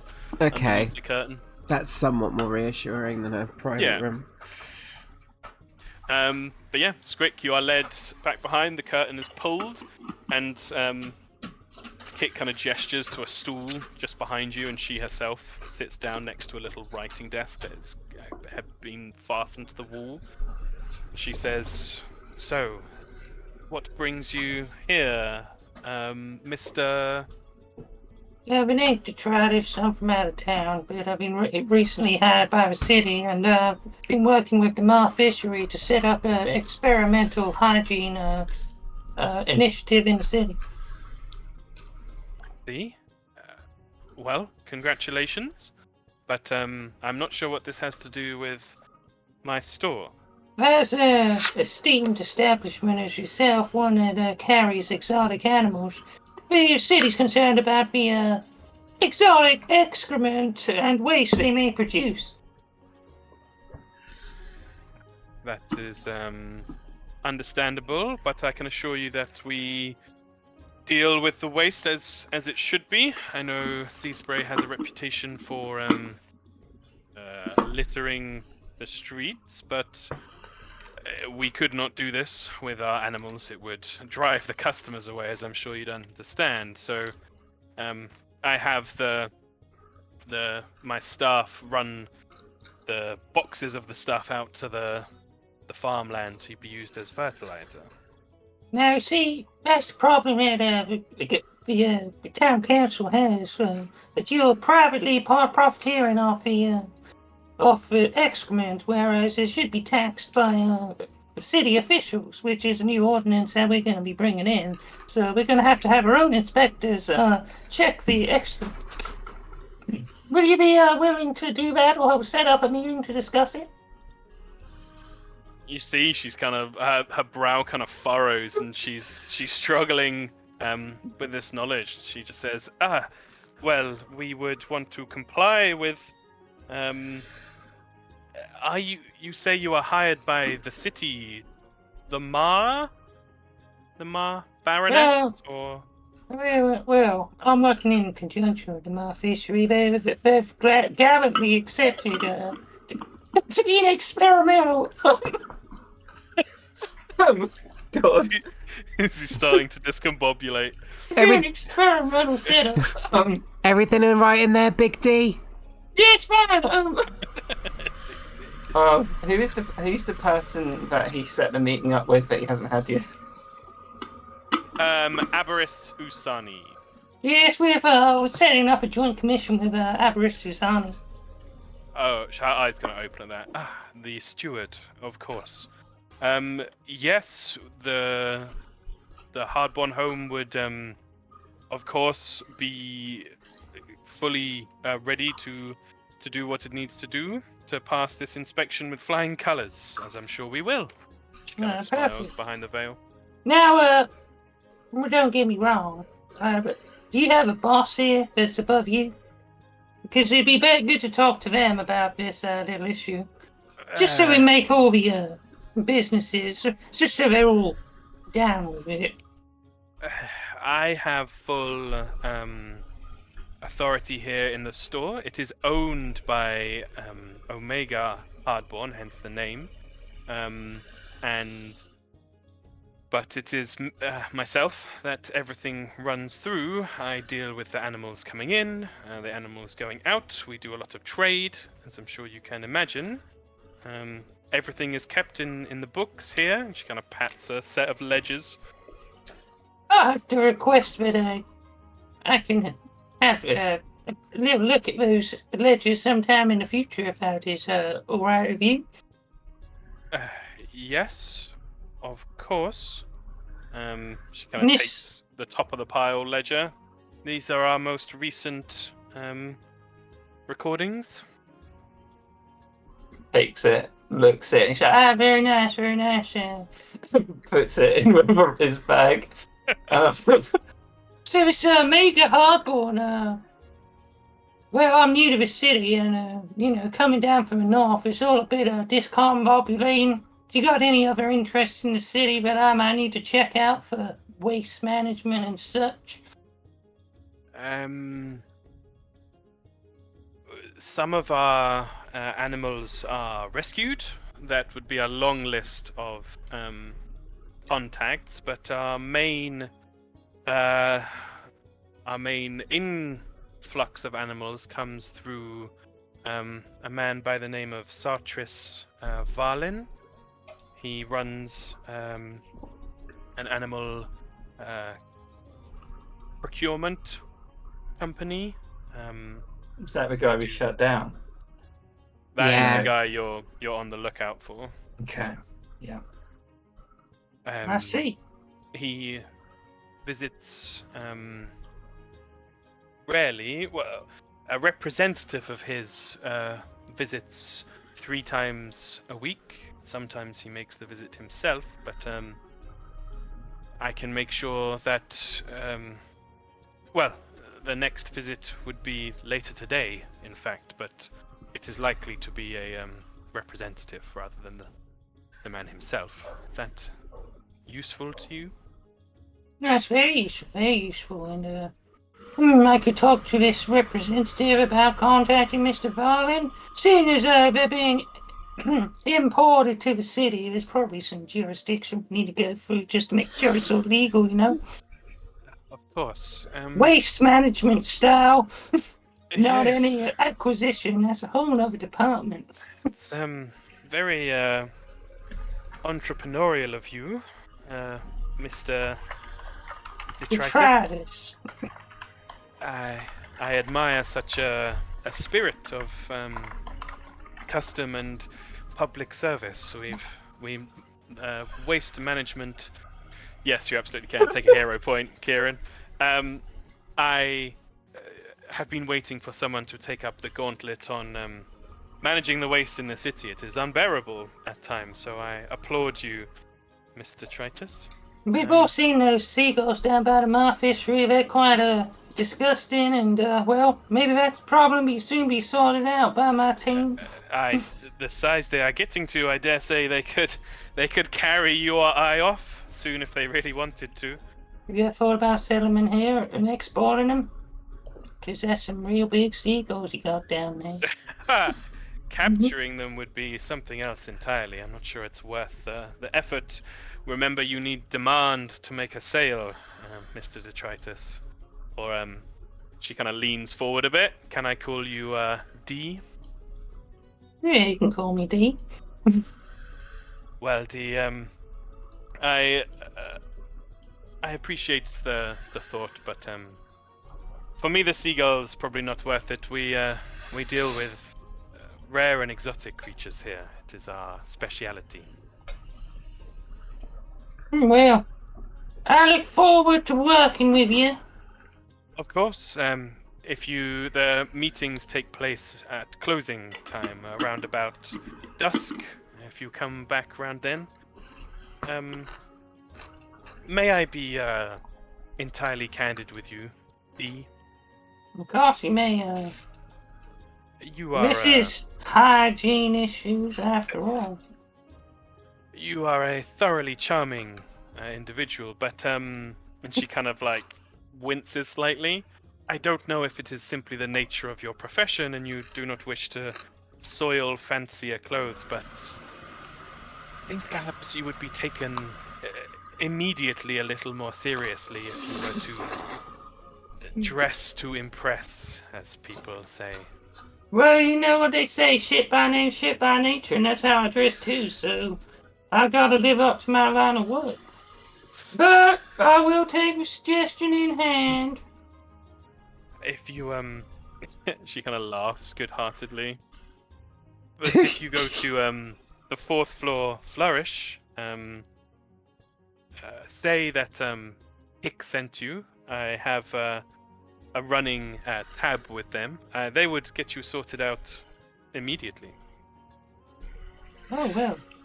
Thank you very much. I'll come back in my finest dress later tonight. I look forward to it. Well, I'll get my people and, well, Yes. I'll see you later. Please return the records later today as well. Oh, yeah. And then he pats his back, Thank you. Okay. walks out. She's like, come on, team. Think we got it sorted out here.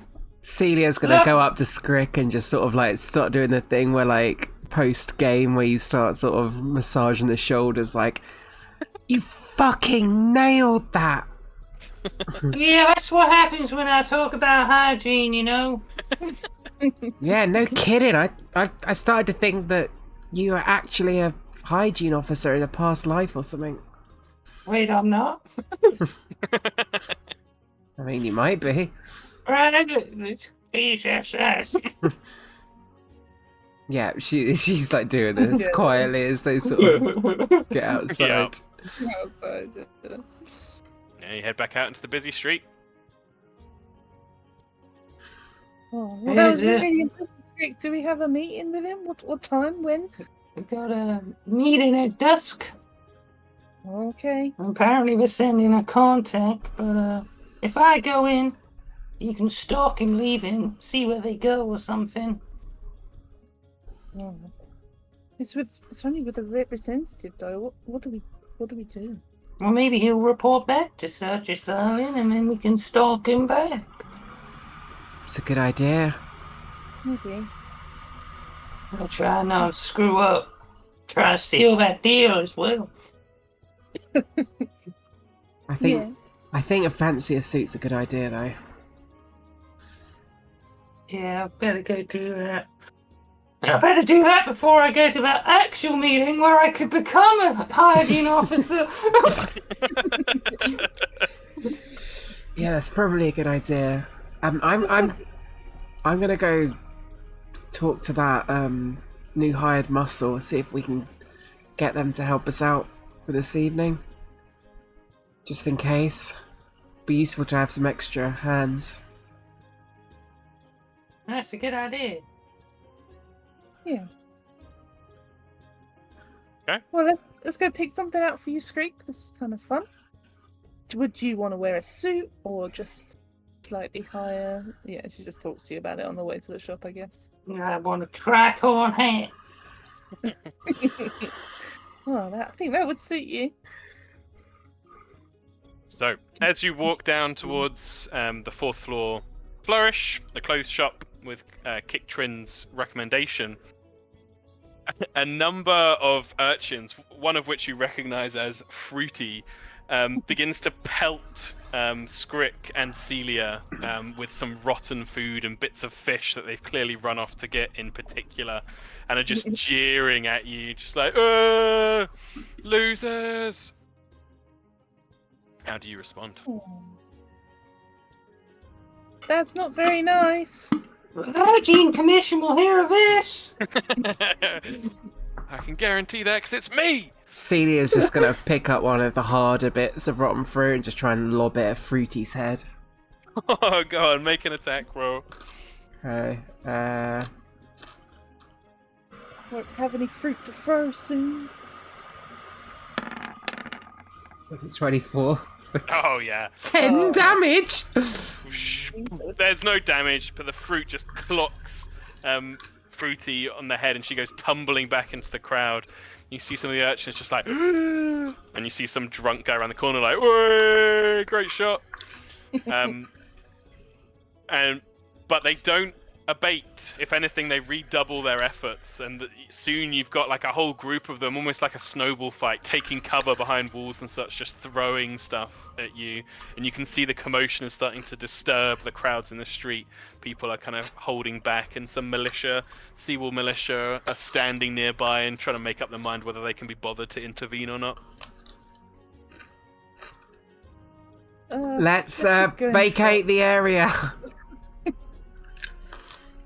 You can see one of the urchins is like, looks like they've tripped over something and hit their head on something nasty, and there's blood dripping down. They're like clutching their scalp and stumbling about in the middle of the path. I mean, they're still chucking fruit though. Yeah, the others are still chucking fruit. One of them's just like, please, someone help. Yeah, I ain't falling for that shit. Let's get in the shop. Just get out of the street. Primrose might fall for it unless someone says anything.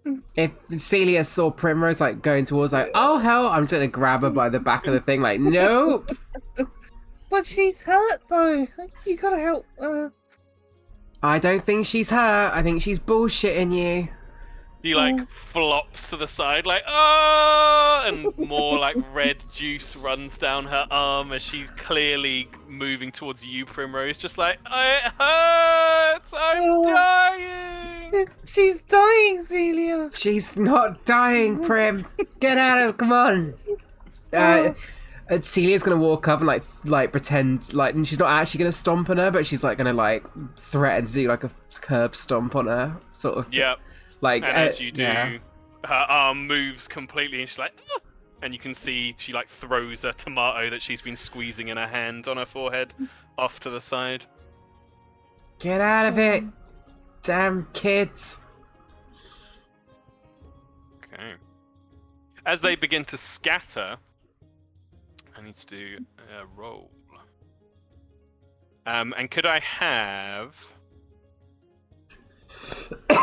Morrigan roll a perception check for me, please? Morrigano. Yes, you need to bear with me a second though while I find thing. No worries. I need to get Gwilyn's thing.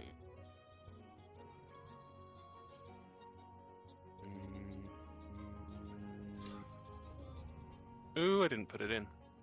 That's annoying. Just do.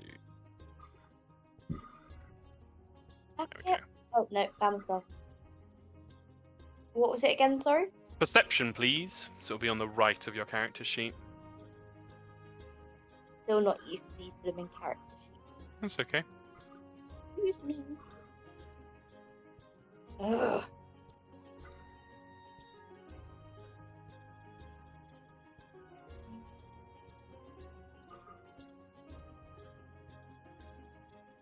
Oh, sorry. I think. Oh no, that was you. 14. Okay. Okay. You notice, Morrigan, that despite all the chaos, there's a bit of a pattern to it, and you see creeping around from the back of some of these ruined walls nearby a number of the urchins are clearly waiting for a signal. And you look over to Gwilyn, who's kind of moved back a bit with all the fruit being pelted, and you see 3 of the urchins like closing in on her, and one actually drops down from above on a nearby roof. Gwilyn does actually manage, as you call out to her to look out, she manages to move and dodge to the side, and the urchin like drops down, clearly holding what is an improvised like what they called like a blackjack to knock her out. The other 3 urchins and the ones that were waiting behind the wall go to grab Gwilyn, and they've surrounded her. What do? You're first to see this, Morrigan. Can I grab him by the scruff of the neck? Just like the nearest urchin. Yeah. Yeah? You grab one of the urchins by the scruff of the neck, what do you do? What the hell do you think you're doing? The urchin's just scrabbling against your grip. It's just like, let go of me, stupid woman! Yeah, because that's really gonna appeal me to your cause here. Yeah, maybe not, because you just tried to knock out my friend. Could you please tell me exactly what's going on here? What's your plan here? Because I don't think it's gonna happen, but just so I know. Are you saying this loudly? Yeah. Yeah. But as you say this, the rest of you are kind of alerted to what's happening. And Gwilyn, because of the warning that's been called out and the plan kind of getting scarpered, is just fending off these urchins that have been trying to grab her. But you can see that one of them had gotten a manacle like around one of her wrists, but they hadn't managed to get the other one on. Can I see this? Yeah, absolutely. As you're alerted to it, you can see this is going on. And Gwilyn calls out as well. She's just like, Steve! I pull out the cold iron dagger. No, I'm gonna pull out the cold iron dagger, and I'm just gonna run up and just start like slashing away at them, and as I hold my shield up with my other hand. Are you trying to get them? I'm trying to like get them away from her. Okay, just like fend them off. Yeah, like sort of, yeah. With the plan clearly ruined and the intimidating sight of Celia in full combat stride coming at them, the rest scatter completely, and you're left with the one scrambling in Morrigan's hand. Revner begins to growl up at the urchin, who begins to kind of like lean away from Revner and kind of still, and just says to you, Morrigan, just let me go. Celia's gonna grab their hand and then like twist it really hard behind their back and say, "Who fucking paid you?" No one paid us. Ow, ow, ow, ow, please stop. Tell me now or I break it. No one paid us. No one paid us. There's flyers. For her. And they like point with their other hand towards Gwilyn. 20 gold pieces! Start tearing them down and we'll pay you that 20. My eyes go wide. Really? Yeah, if all of you make sure every single poster of that is down in the city, we'll pay you 20. Yeah, she will. The face is like, woo! Okay, can I go now? Go on, scram. Morrigan, do you let her go? Not sure. Not you got more questions? Well, no, but I just want to know what's going on. You remember that there's been when you first got to Sea Spray and beat down poor Sorky Salt Cruncher, R.I.P. legend. He had a flyer on him signed by Gwilyn's dad, Forswain Oakleaf, that anyone who can bring Gwilyn back to him is 20 gold pieces reward. Okay. Yeah, let him go then. Yeah. So they go scrambling off away. Gwilyn looks quite shaken up. You okay, Sweetleaf? Yeah.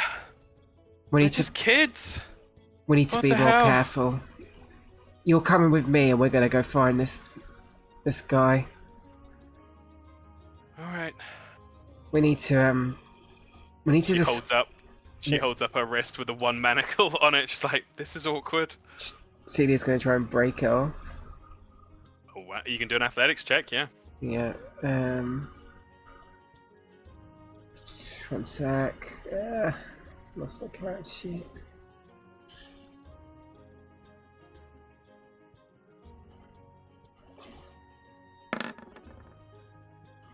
$21. DC. Yeah, 21 is enough. Okay, These cool. look like quite poorly made manacles, and with enough pressure and your blacksmith's eye, you're able to pull the hinge mechanism apart enough that Gwilyn is freed. Thank you, C. It's okay. We need to get you a better disguise, though. This is getting stupid. Yeah, I think so too. Maybe another thing at the shop. Yeah. Yeah. Right, let's go shop and then I'm gonna go find that Okay. bodyguard. You head into the 4th floor flourish. Very busy. It's great. Do you drop Kicktrin's name? He would, yes. Yeah. You are ushered up to the top floor where you are glared at by the other clientele up there. But to the clerk's credit, they don't pay attention to that at all, and they serve you to a very high standard. Your clothes are put on a tab, Kicktrin's tab, so you do not have to pay for them. And they provide you, or it depends how much input Skrick would want to give himself, or whether he'd want to leave it to them to dress him. He'd want tricorn hat, Done? leather tailcoat, Done? a doublet, Yep, done. some pantaloons with big socks, Yep, and he'll done. say, I don't want shoes. The clerk, who has been the perfect professional throughout the whole process, doesn't miss a beat and just says, "Yes, many of our Isoki, our rat folk clientele prefer to keep their feet bare.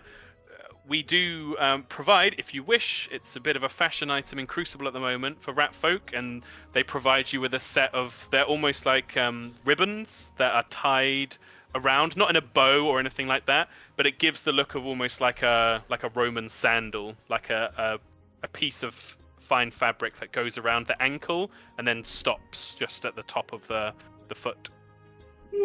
Alright then, sounds pretty cool. Wonderful. And they provide you with those as well. The Brilliant. clerk would also whisper to you, or with a low voice, offer you a perfumed bath and groom. That's all service provided and part of the 4th floor treatment. Have you just got a tub of hot water? I'll go now. Don't want any of that perfume. Right this way, sir. See you later, everyone. I'm having a bath. Have fun, Skrick. Oh, I will. Skrick, There's you are a- led to a fine hot water bath. Many soaps and perfumes are offered to you. A very proud of her profession woman offers you all manner of different things. The finest oils from Sedistray, the latest grooming gadgets from Glamorand, pine resin sap for that masculine aroma from the Oh, the walking woods grooming. of North Hespia. Are the grooming tools free? Yeah, if Skrick was like, "Can I have this?" she'd be like, "Yes, of course, sir." Yeah, so he'll take the grooming tools for Yeah. those. You can add fine grooming tools to your inventory. Indeed. But yeah, she does her absolute best to make you look, smell, and feel as amazing as possible. Yeah. See, there comes a point where he leaves and he's like, Oh, very good. Yeah, we'll get to that. In the meantime, are we dressing up Gwilyn? Yes, please. What's the plan? God, we need to. I think we need to She's got a hood currently. Mm-hmm. I think we need to. I think we need to get a full. I mean, only Tom or maybe Hannah will get this reference, but like a not the brave kind of face mask. Oh, the Oh, porcelain yeah. mask. Yeah, Mm-hmm. that kind of vibe. Yeah, I mean, if you interact with the clerks here, it's not solely on the 4th floor. They are excellent all the way through, and they would take you to their kind of fancy dress or disguise-esque section and recommend a number of different items to you and be like, oh yes, with your complexion, madam, perhaps this would work for you if you wish to hide your hair or tie it up tight. If you wish to look more masculine, try this. More feminine, try that. So yeah, it's up to you guys. You get the impression that this place is doing great business, and it's because they're very good at their job. Maybe if we go masculine, then we get further away from who you are, Gwynn, than even now. How averse are you I'm to a willing to haircut? dress. Mm. She kind of grimaces slightly, but then gives you a kind of wicked smile, Celia, and it's just like, all part of the adventure, eh? Exactly, love. Yeah, let's do it. Whatever's gonna mean I don't get jumped on by urchins. So yeah, you guys tell me. What's Gwilyn's new look? Maybe she's got like that kind of punky style that's shaved on one side of the head. Mm-hmm. And also, I think Celia, in solidarity for her if she's getting a haircut like that, will get the same haircut at the same time. Very cool. Yeah, it's all done on premises. The 4th floor flourish has rooms for grooming and haircuts and so on. You are taken through. Yeah, I think that and like some sort of porcelain mask is kind of vibes I'm thinking. Very Yeah. cool. Hannah, get the mid journey up. Yeah. Would that not attract more attention though? If there's But they're- some random If they're in looking public? for, yeah, but we're in a kind of like crime city anyway. I think True. if they're looking for someone very in particular, and then they see someone who's like got this weird mask on and is presenting in a very different way, then they're gonna be like, don't mess with them at least, or at least they're gonna not be like, that's Then that they've stolen loads person. of expensive stuff. Yeah, but the guard don't give a fuck in this place, so it's more Okay. like, you know, we just don't want them to be looking for Gwillem, and so we need to dress her as far away from Gwillem as possible. Mm-hmm. Very cool. All told, is anybody getting anything else? No, I've got no money, so Yeah. Primrose, how much is the bath? Primrose would like a little bath, but she likes cold water. Oh. The woman would love the difference of the norm, difference from the norm in the request. Probably a silver piece just for the bath. Is quite pricey. It's on the 4th floor. And I'd say all the clothes otherwise would be probably 2 silver pieces, including the haircuts and such. if anyone else can shut that over, because I have nothing. Yeah, Well- 2 silver pieces, please, from someone. In fact, Gwilym will cover the 2 because it's her own makeover and such, and she'd insist on paying for your haircut, Celia. And Primrose for the bath, just a silver piece, please. Silver piece. Yeah. Silver piece. And she wouldn't Well- use any of the soaps either, unless they're like natural soaps, you know. The woman would proudly present you with her own concoctions and such, which are all natural. Oh, yeah. And she would happily discuss, if you engaged with her, her favourite herbs and her tricks and things and Oh, different happily. natural roots and such. Yeah, you have a really pleasant bath soaking in the cold water, and she loves it. She loves engaging with you with all of that and is really impressed by your knowledge. And if you showed her Dandy, holy shit, she would be like completely smitten. Yeah, it's showing everyone dandy. Yeah, she'd be completely smitten and just be like quite a bit jealous as well. She'd just be like, oh my god, I wish I could have a little plant friend. He's so lovely. One day. Speaking of Dandy as well, you'd Mhm. got Grick as well when he's got his little suit on, and she'll Mhm. say, "Can I add a little final touch, maybe?" If you want. Yeah, and she pulls off like a little leaf from Dandy and like tucks it in the pocket. Yeah. Super cute. Hopefully, that will, yeah, just a nice little final natural touch. I just think it makes all outfits better. Yeah, I think you're right. Maybe a bit Was of it- luck as well. I hope so. I'm gonna need it. Oh, I don't think so. You did so good. Well, now I've got my interview to be the actual health inspector instead of being the fake one he says for you. I mean, I'm going to do it anyway, but I just want to be, have the investment of the city. Well, I think you'll be really good, and I think they're gonna love it, and they need it. To be honest, there's a lot of junk everywhere. Yeah. Luckily, I've somehow done some scouting before and got 2 businesses down already. I'm sure they'll like that. No, exactly. What's to sell them with? Somewhere back in Lumen Village, Larcel Grumman is shedding a proud tear. Very cool. Yeah, and Skrick, you think it probably is approaching that time. But yeah, as Skrick emerges and has this lovely interaction with Primrose, the rest of you see a very well groomed, his fur looking shiny and clean, his lovely, freshly made, like tailored to his fit suit, the leather tailcoats, the doublet, the pantaloons. He looks like quite the businessman and upper crust man about town. Damn, Skrick, you're looking like a proper little businessman. Yeah, we gotta look good to do well. That's what, well, I never actually said that, but I mean, this is the cleanest I've ever seen you as well, Strick. No offense. I'll try and get these clothes nice and clean, so if I ever have to put them on again, I don't have to Yeah. do all the bathing before. Yeah. Okay. We better Very get cool. to your meeting then, I guess. Yeah, don't worry, I'll try and make a big show of it.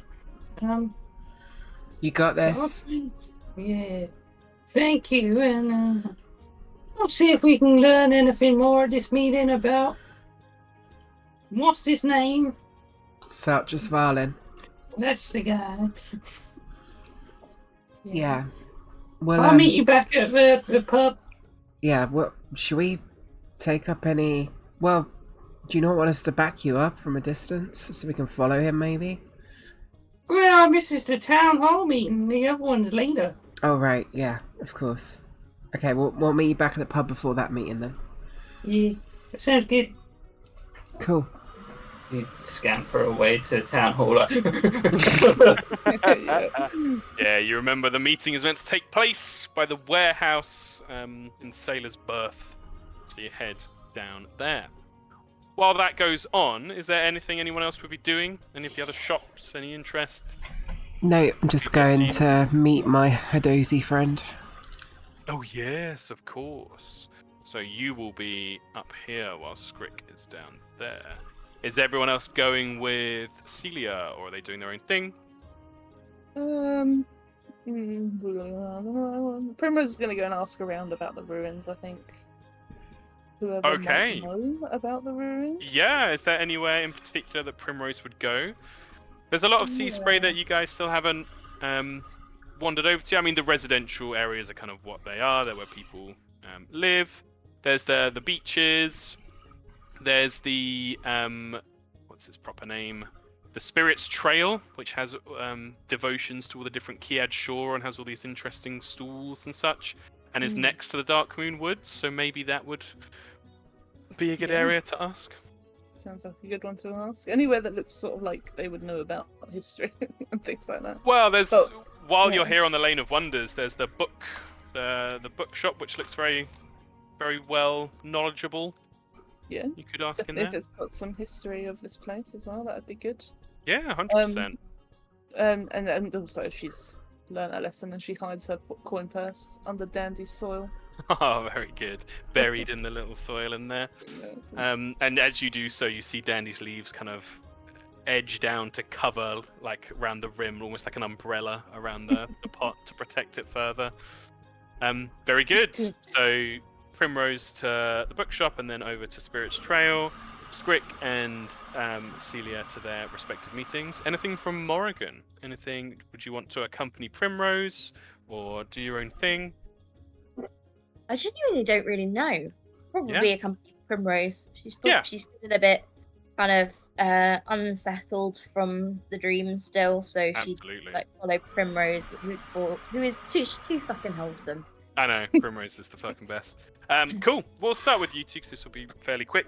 You head into the shop, which looks overrun, for a better word, with books and scrolls.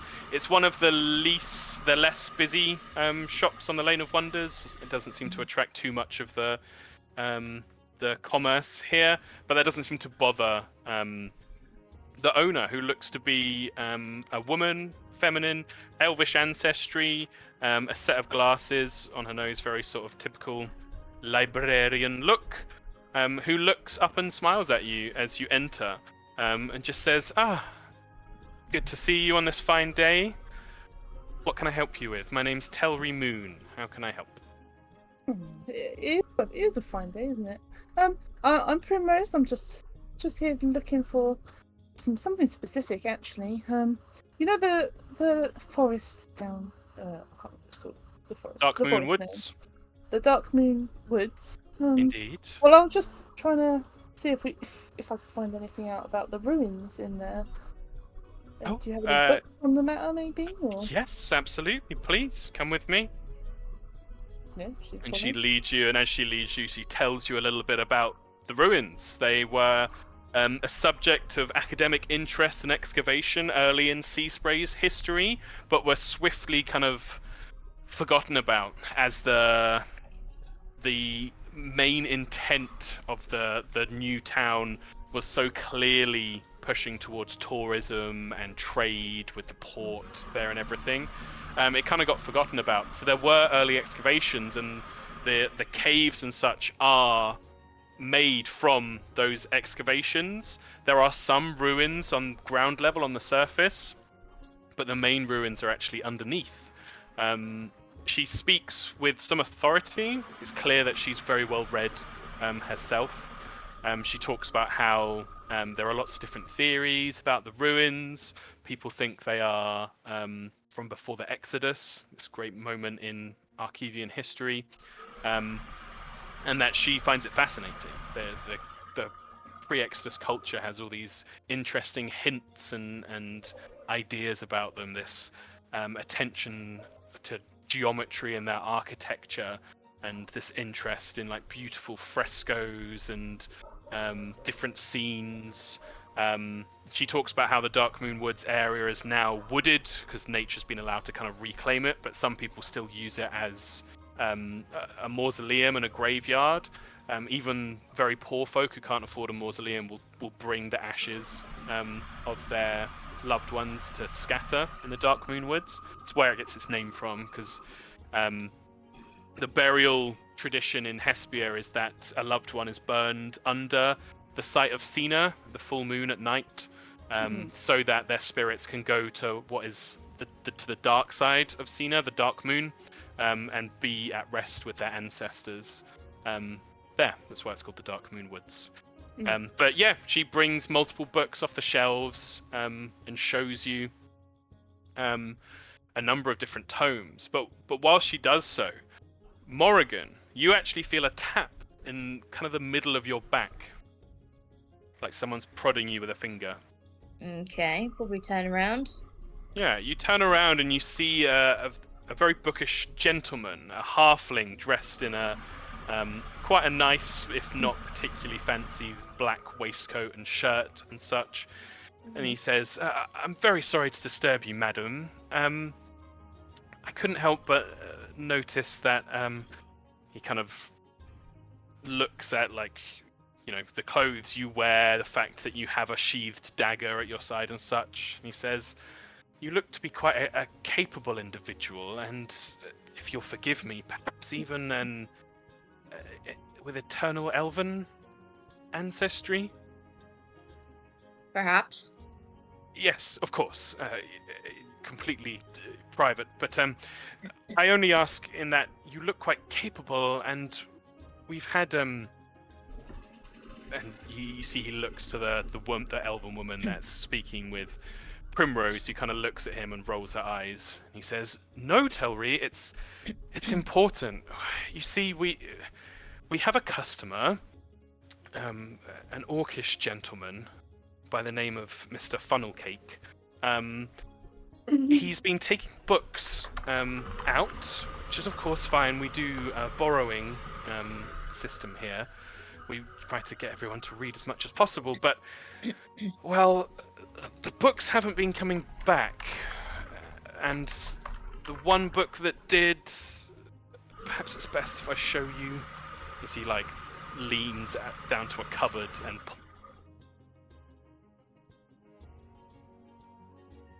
Well, when I doubt we have.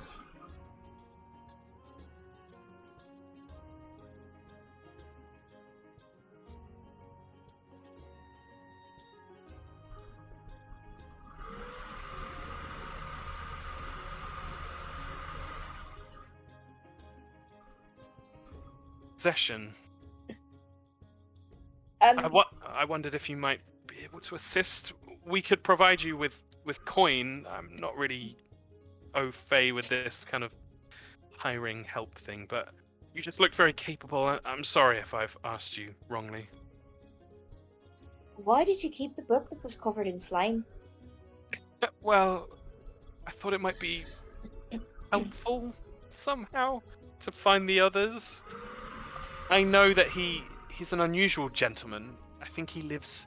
One time when the few books hadn't come back, I followed him at a distance, and I saw he actually went down into the old sewer system. Right, so when he said he was reading them on the toilet, he meant he was reading them in the toilet. Right. What exactly is it you're asking me to do here?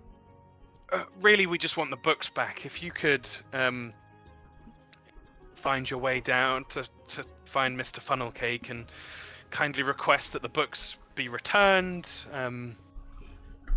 Honestly, he's got some rather precious tomes down there. For every book returned, I'd happily give you 2 gold pieces. That's pretty good. All right, you got yourself a deal. Obviously, it won't just be me; it will be my friends and the rest of my party. But all right, we'll give it a go. Oh, that's so wonderful. Thank you so much.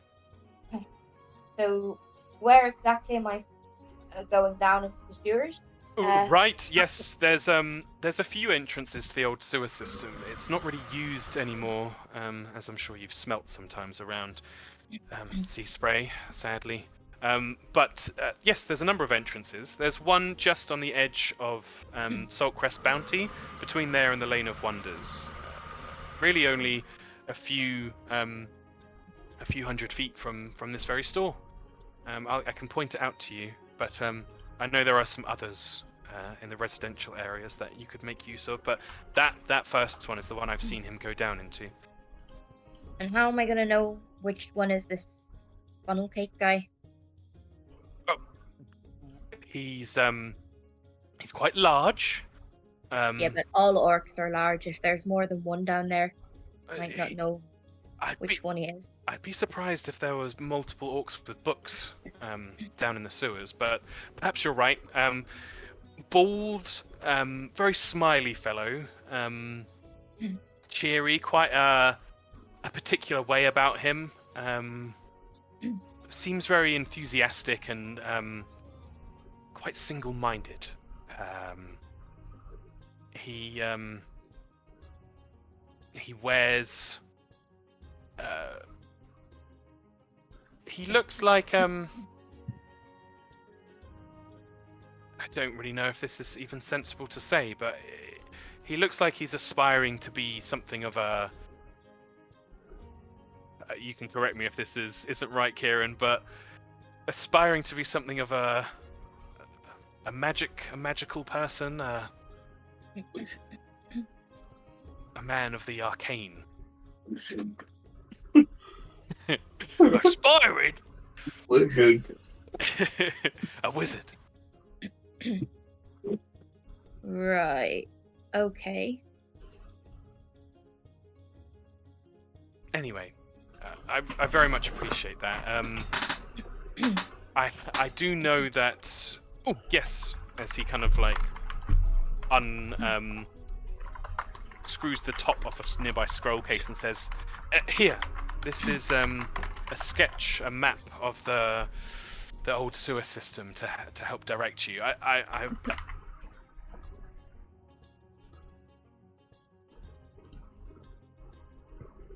Fuck's sake.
In the middle of doing something probably quite important. So maybe we'll have to finish that first. consider for the kind gesture that he looks kind of unsure of himself. Well, no, I'd like them. The longer the books are in the sewers, the less likely they're to be recoverable. But if it's important things that you're doing, then just say I can try and find some others to have a go at this. Hey, does he live in the sewers? Sorry, Does he live in the sewers? Armitage. Yeah. Yeah. Okay. Okay. I didn't know if he had a house, and No. he's just moved to the sewers now, which is probably fair enough.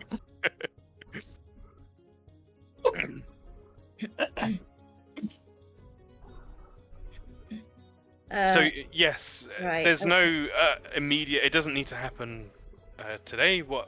Whatever works best for you. But I'd love to get those tomes back. I'd shudder to think what state they're in now. Well, all I can promise you is that we'll do our best to get them back to you as soon as possible. That's really wonderful. Thank you so much. I'll leave you to your browsing. Give him a solid nod, Very and nice. she'll probably feel Revna's tail like flicker in the. I'm imagining when Revna's in the tattoo, she can like feel his tail like flipping around. Oh, I adore that. Yeah, absolutely. Yeah, you can feel a sense from Revna of the potential joy of like a new knowledge, and also the joy of exploration and hunting for something.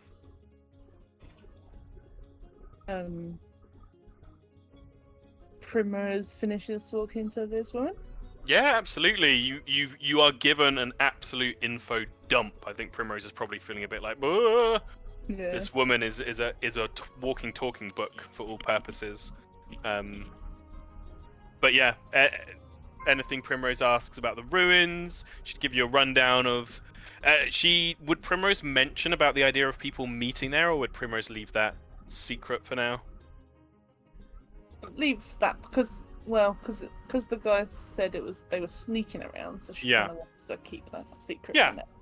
But, You could quite easily like dance around the subject, and Yeah. the woman would tell you that, like, yeah, those excavation tunnels have long been disused and would be quite dangerous to go down into now. Okay, they're dangerous. She would ask specifically, like, what is dangerous? Like, are they just like collapsing or stuff like that? She says, yeah, she'd expect them to be collapsing, and also with the overgrown nature of the Dark Moon Woods, it's potentially possible that some creatures have made their home in those tunnels. She'd say there's probably quite a big like area down there to explore. She knows when the initial excavations were done that quite a large area of pre-Exodus ruins were uncovered. Okay.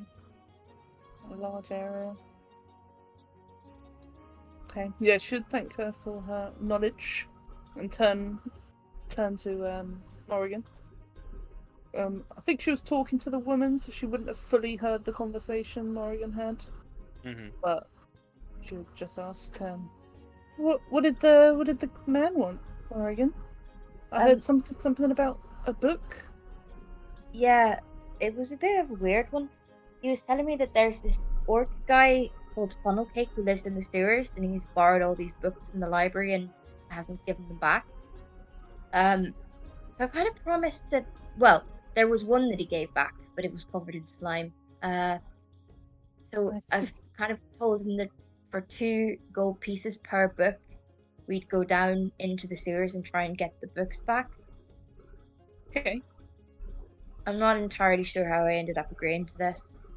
That's quite the agreement. But we can try. It's just I don't know. We'll see if we have time though. Remember, we got to go to that meeting later on today, and then I'm thinking maybe we may even have to go down to see if we're going to go see the ruins. Then maybe we have to do that maybe tomorrow. And I mean, it's he was quite saying big down there. There's not a rush, I don't think. Okay. We're getting it back. Obviously, we've got to find out what's happening with the light bearers. That's pretty important and quite pressing. But I figure it's just something we can do. It gives us a bit of extra money whenever we need it, I guess. We'll see. If it's nice and quick, maybe everyone else will want to do it quickly, you know. But we'll see. We'll ask everyone else when we go back. I mean, for what it's worth, I don't think it's going to be a particularly harmful excursion. I mean, he sounds like a bit of a dandy, if anything. So I guess he's not going to probably fight us for the books. But who knows? I wouldn't like to guess. You said it's down in the sewers. Did you say That's that? true. There could be other things down in the sewers. I hadn't even thought of. Well, do you remember that was he a gnome? Remember that gnome that came into the pub the other day? Yesterday? Well, he was saying something about a dragon being down there. Oh, great. What the hell have I agreed to here?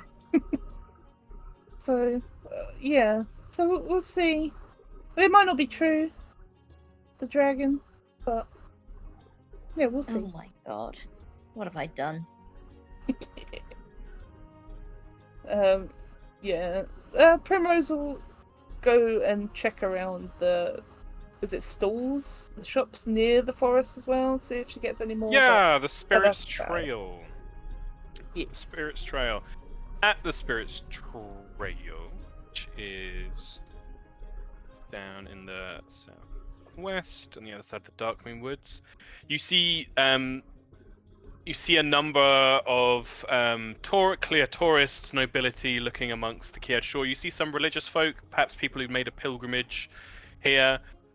You see, unlike the very clear, perfumed waters on the Gilded Isle, or the raucous, fun, always busy waters of the Shipwreck Pool, the pool here, called Nature's Grasp, is treated with great reverence. There are very few, sometimes no people in it at all, and those who do go in it are clearly doing so in a ritualistic manner, where they are immersing themselves or holding a symbol of Salt Crest, praying to the Kiad Shore, the great spirits of nature. Some people are being kind of run through and almost like a service by a cleric of Saltcrest down by the water, in a quite an intense ritual there where they are immersing themselves under the water in the salt water. But it's very beautiful as well. There's a sense of peace and stillness here. And both yourself and Morrigan, in a different way, feel that sense of connection to the forces of the world, nature and fate and such are quite strong here. So she definitely gravitates towards the natural ones most. Yeah, for sure. And you kind of ask around. What are you asking around about, Primrose? Just about the ruins, when the last time somebody went down there, things like that. Basically the same stuff she asked the bookkeeper. Okay, so very quickly then, you would be spoken to by someone who picks up on you asking about people going into the ruins. A young man who announced himself as Derabat Orc-Friend. And he would tell you that that about 2.5 weeks ago, he actually spoke with a member of the Lightbearers.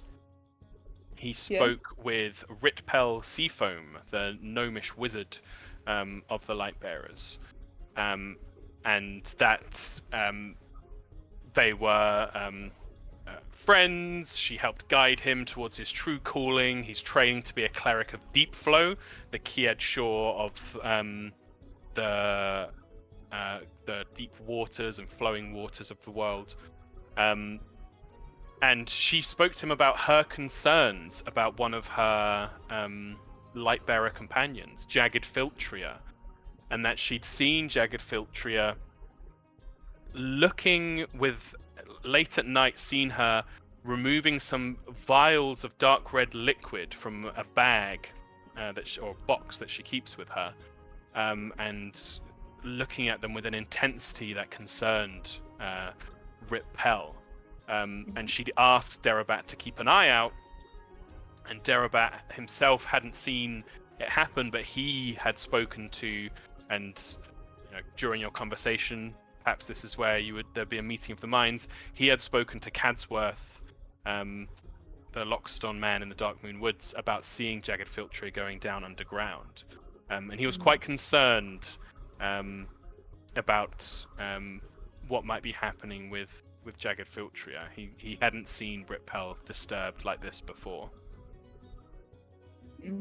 I guess she would ask more about, like, does she know the purpose of why? So did he think that Jagged Filtria was still down there and that he wanted to go find her, or?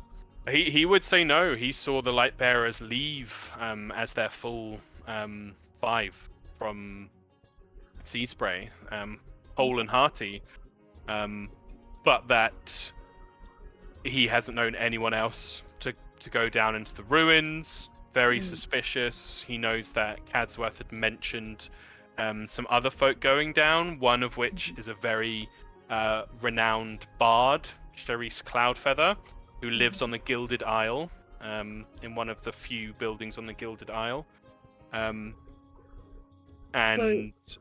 So the last one to go down, he believes the orcish individual is a man named Sartris Valin. I see.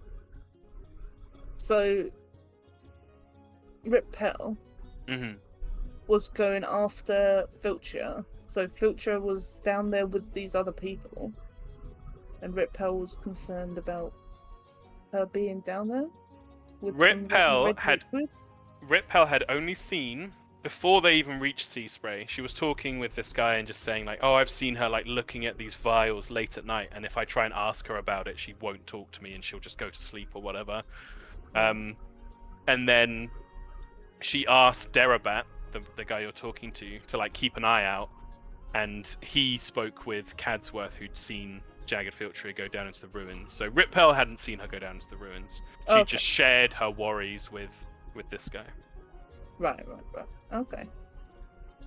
So the other light bearers didn't go down at all to get No. her or anything. Just Filcher went down there. Interesting. Did he? Can he describe the red liquid? Or not? He would say that Ripel described it as a dark red, looked quite thick liquid in the vials. Hmm. Could perhaps be blood. Okay. Well, trying to think of any more questions. Yeah, and Morrigan, you're there as well if you have any questions that come to mind. Currently, but I'm sure something will eventually. Cool. Yeah, we're running out of time. I can't think of anything right now, but we'll come back maybe. Yeah, no worries at all. Let's go with our last few minutes. I will quickly introduce, because this will only take a second, Celia. I'll introduce you to your hired companion. His name is Lorik Scaler. He looks... I'll share the sheet with you. I haven't done his stats or anything, so don't worry about the character sheet. But he's a very surly Hadozi man. He looks like this. Ooh, Looks like a Sith Lord. He is tough. He comes to you with, slung across his back, a heavy crossbow and a large morning star as well. Despite his slightly, he's not super bulky, muscly. He's quite athletic. It looks like he prefers like the heavier weapons. Yeah. And with how much money you gave him, he would just say to you, it's unusual to be hired by someone he's just beaten up, but he's very happy to get stuck in whatever you need. Cool. Oh yeah, so she just explained to him about guarding Celia, basically. Guarding Oh, okay. Willem, basically. Very cool. Not all the details, but just that's his job. This is the person you need to guard. Their name is, what was it? Richie lady. Yeah, Richie lady. He'd be like, yeah, all right. Yeah, you notice he seems quite good. Okay. He doesn't. good. He's not like standing next to her like, I'm your bodyguard. Like he Yeah. maintains like a 3 paces distance behind her, and is keeping an eye out on like roofs and such. Okay, good. As you begin. But yeah, to finish the session, we'll come to Skrick. Okay. Skrick, you Oh, arrive slightly huffing and puffing in your fresh new garb at a very busy area, Sailor's Berth. Work people are moving cargo, shifting stuff around. There's active bidding going on. You hear people bidding for different cargo coming off the ships. And standing with his hands clasped behind his back is this very dark complexioned orcish man that you've seen before, Abaris Usani, very well dressed, and with an attendant which you recognize as a member of staff from the Mar Manse before. And as you arrive, his attendant taps him on the shoulder and he turns to face you, Skrick. He sees you in your finery and he's just like, very impressive change in apparel. Did you not think I was going to make an effort? I had very little to go on, sir. I don't blame you. But we spoke before about the potential, and he kind of gestures for you to walk with him, and you begin making kind of a slow walk around the Sailor's Berth. We spoke before about the potential for removing some of the rubbish, the scrap around my beloved town. Indeed, I've already inquired at the Mar Fishery and the, oh God, what was it called? The Hardborn Home for the Healthy Hardborn Hooligans. Home for Healthy Hooligans, and they'd be more than excited to take up on an experimental expedition. Excellent. We're on the same page. I've been thinking the same. trial, a pilot initiative. Have you seen those seagulls down by my fishery? It's pretty absurd how big they are. Yes, sometimes I wonder how they're able to still get themselves up in the air. And I was also thinking if I had a few hired hands, we could process some of the fish into fertilizer and then sell it on for the city, of course. Very entrepreneurial. Where would you Not for source- me, not for me, but for the city. I don't want a junk. I don't want a dead fish, but you got to fund your operation some way, don't you? And where would you have these hired hands ready to go? Well, I could, but I was hoping I could have a little investment from the city to get the operation going. As well as a warehouse to store it. Do a diplomacy check, Skrick. Got a DC in mind. He would say before he I do this check, he's like, If you're not going to endorse me, I'm probably just going to do it anyway, but it's going to be a lot smaller. Diplomacy, eh? Diplomacy, please. I will use a hero point. That seems sensible. Can you use 2 hero points? You cannot. Shit. So, he kind of looks down, his heavy lidded eyes peering over his wire-rimmed spectacles. Well, a pilot initiative is a pilot initiative. Let's not jump into bed so quickly. I think I could spare... There are often some folks who have fallen out of employment. Perhaps I could have the seawall round them up, a few up for you. Perhaps we don't start with the fish. I'm more interested in clearing some of the detritus around the Lane of Wonders. It would be lovely to have our premier shopping district looking clean and clear. Sure, that sounds like a good idea, and he sounded very on board with it. How long would you need to clear the whole district? Let's say I find you 5 able bodies. Well, carry the 2, maybe, I don't know, 10 days? Be thorough, of course. 2 weeks then. I don't know the rate at which they put out waste, though. I'll have to give you an updated one as we go along. Could you and your team begin today?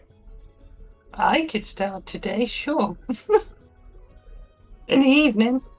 The Baroness is returning late this afternoon. I would love to have the beginnings of your work to present to her.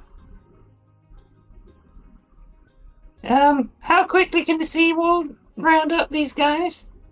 Very quickly. They will not be difficult to find. You're getting paid, right? They will be paid. They will be paid.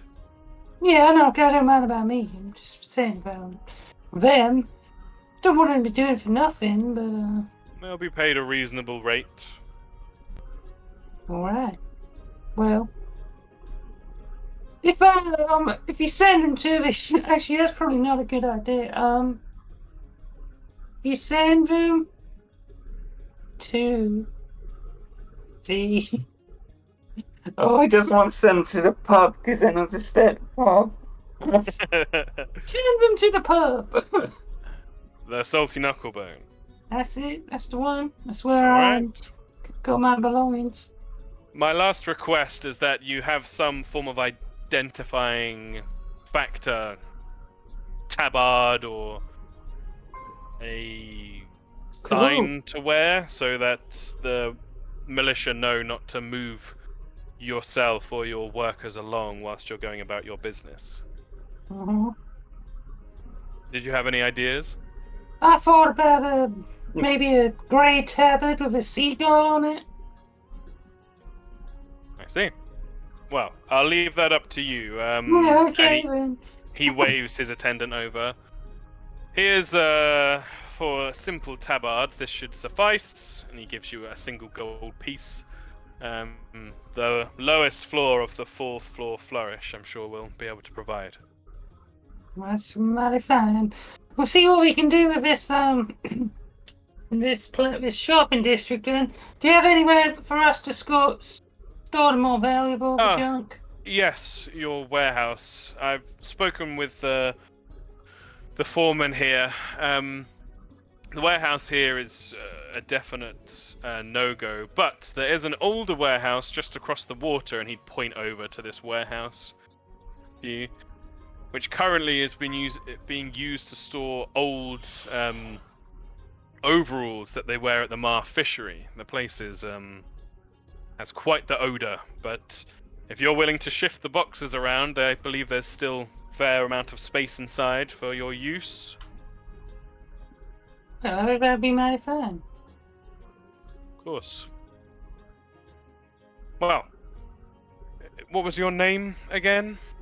It's Scrick L. Grumman, but while I'm here, I'm just going as Detritus D. Brandon and all that. Right.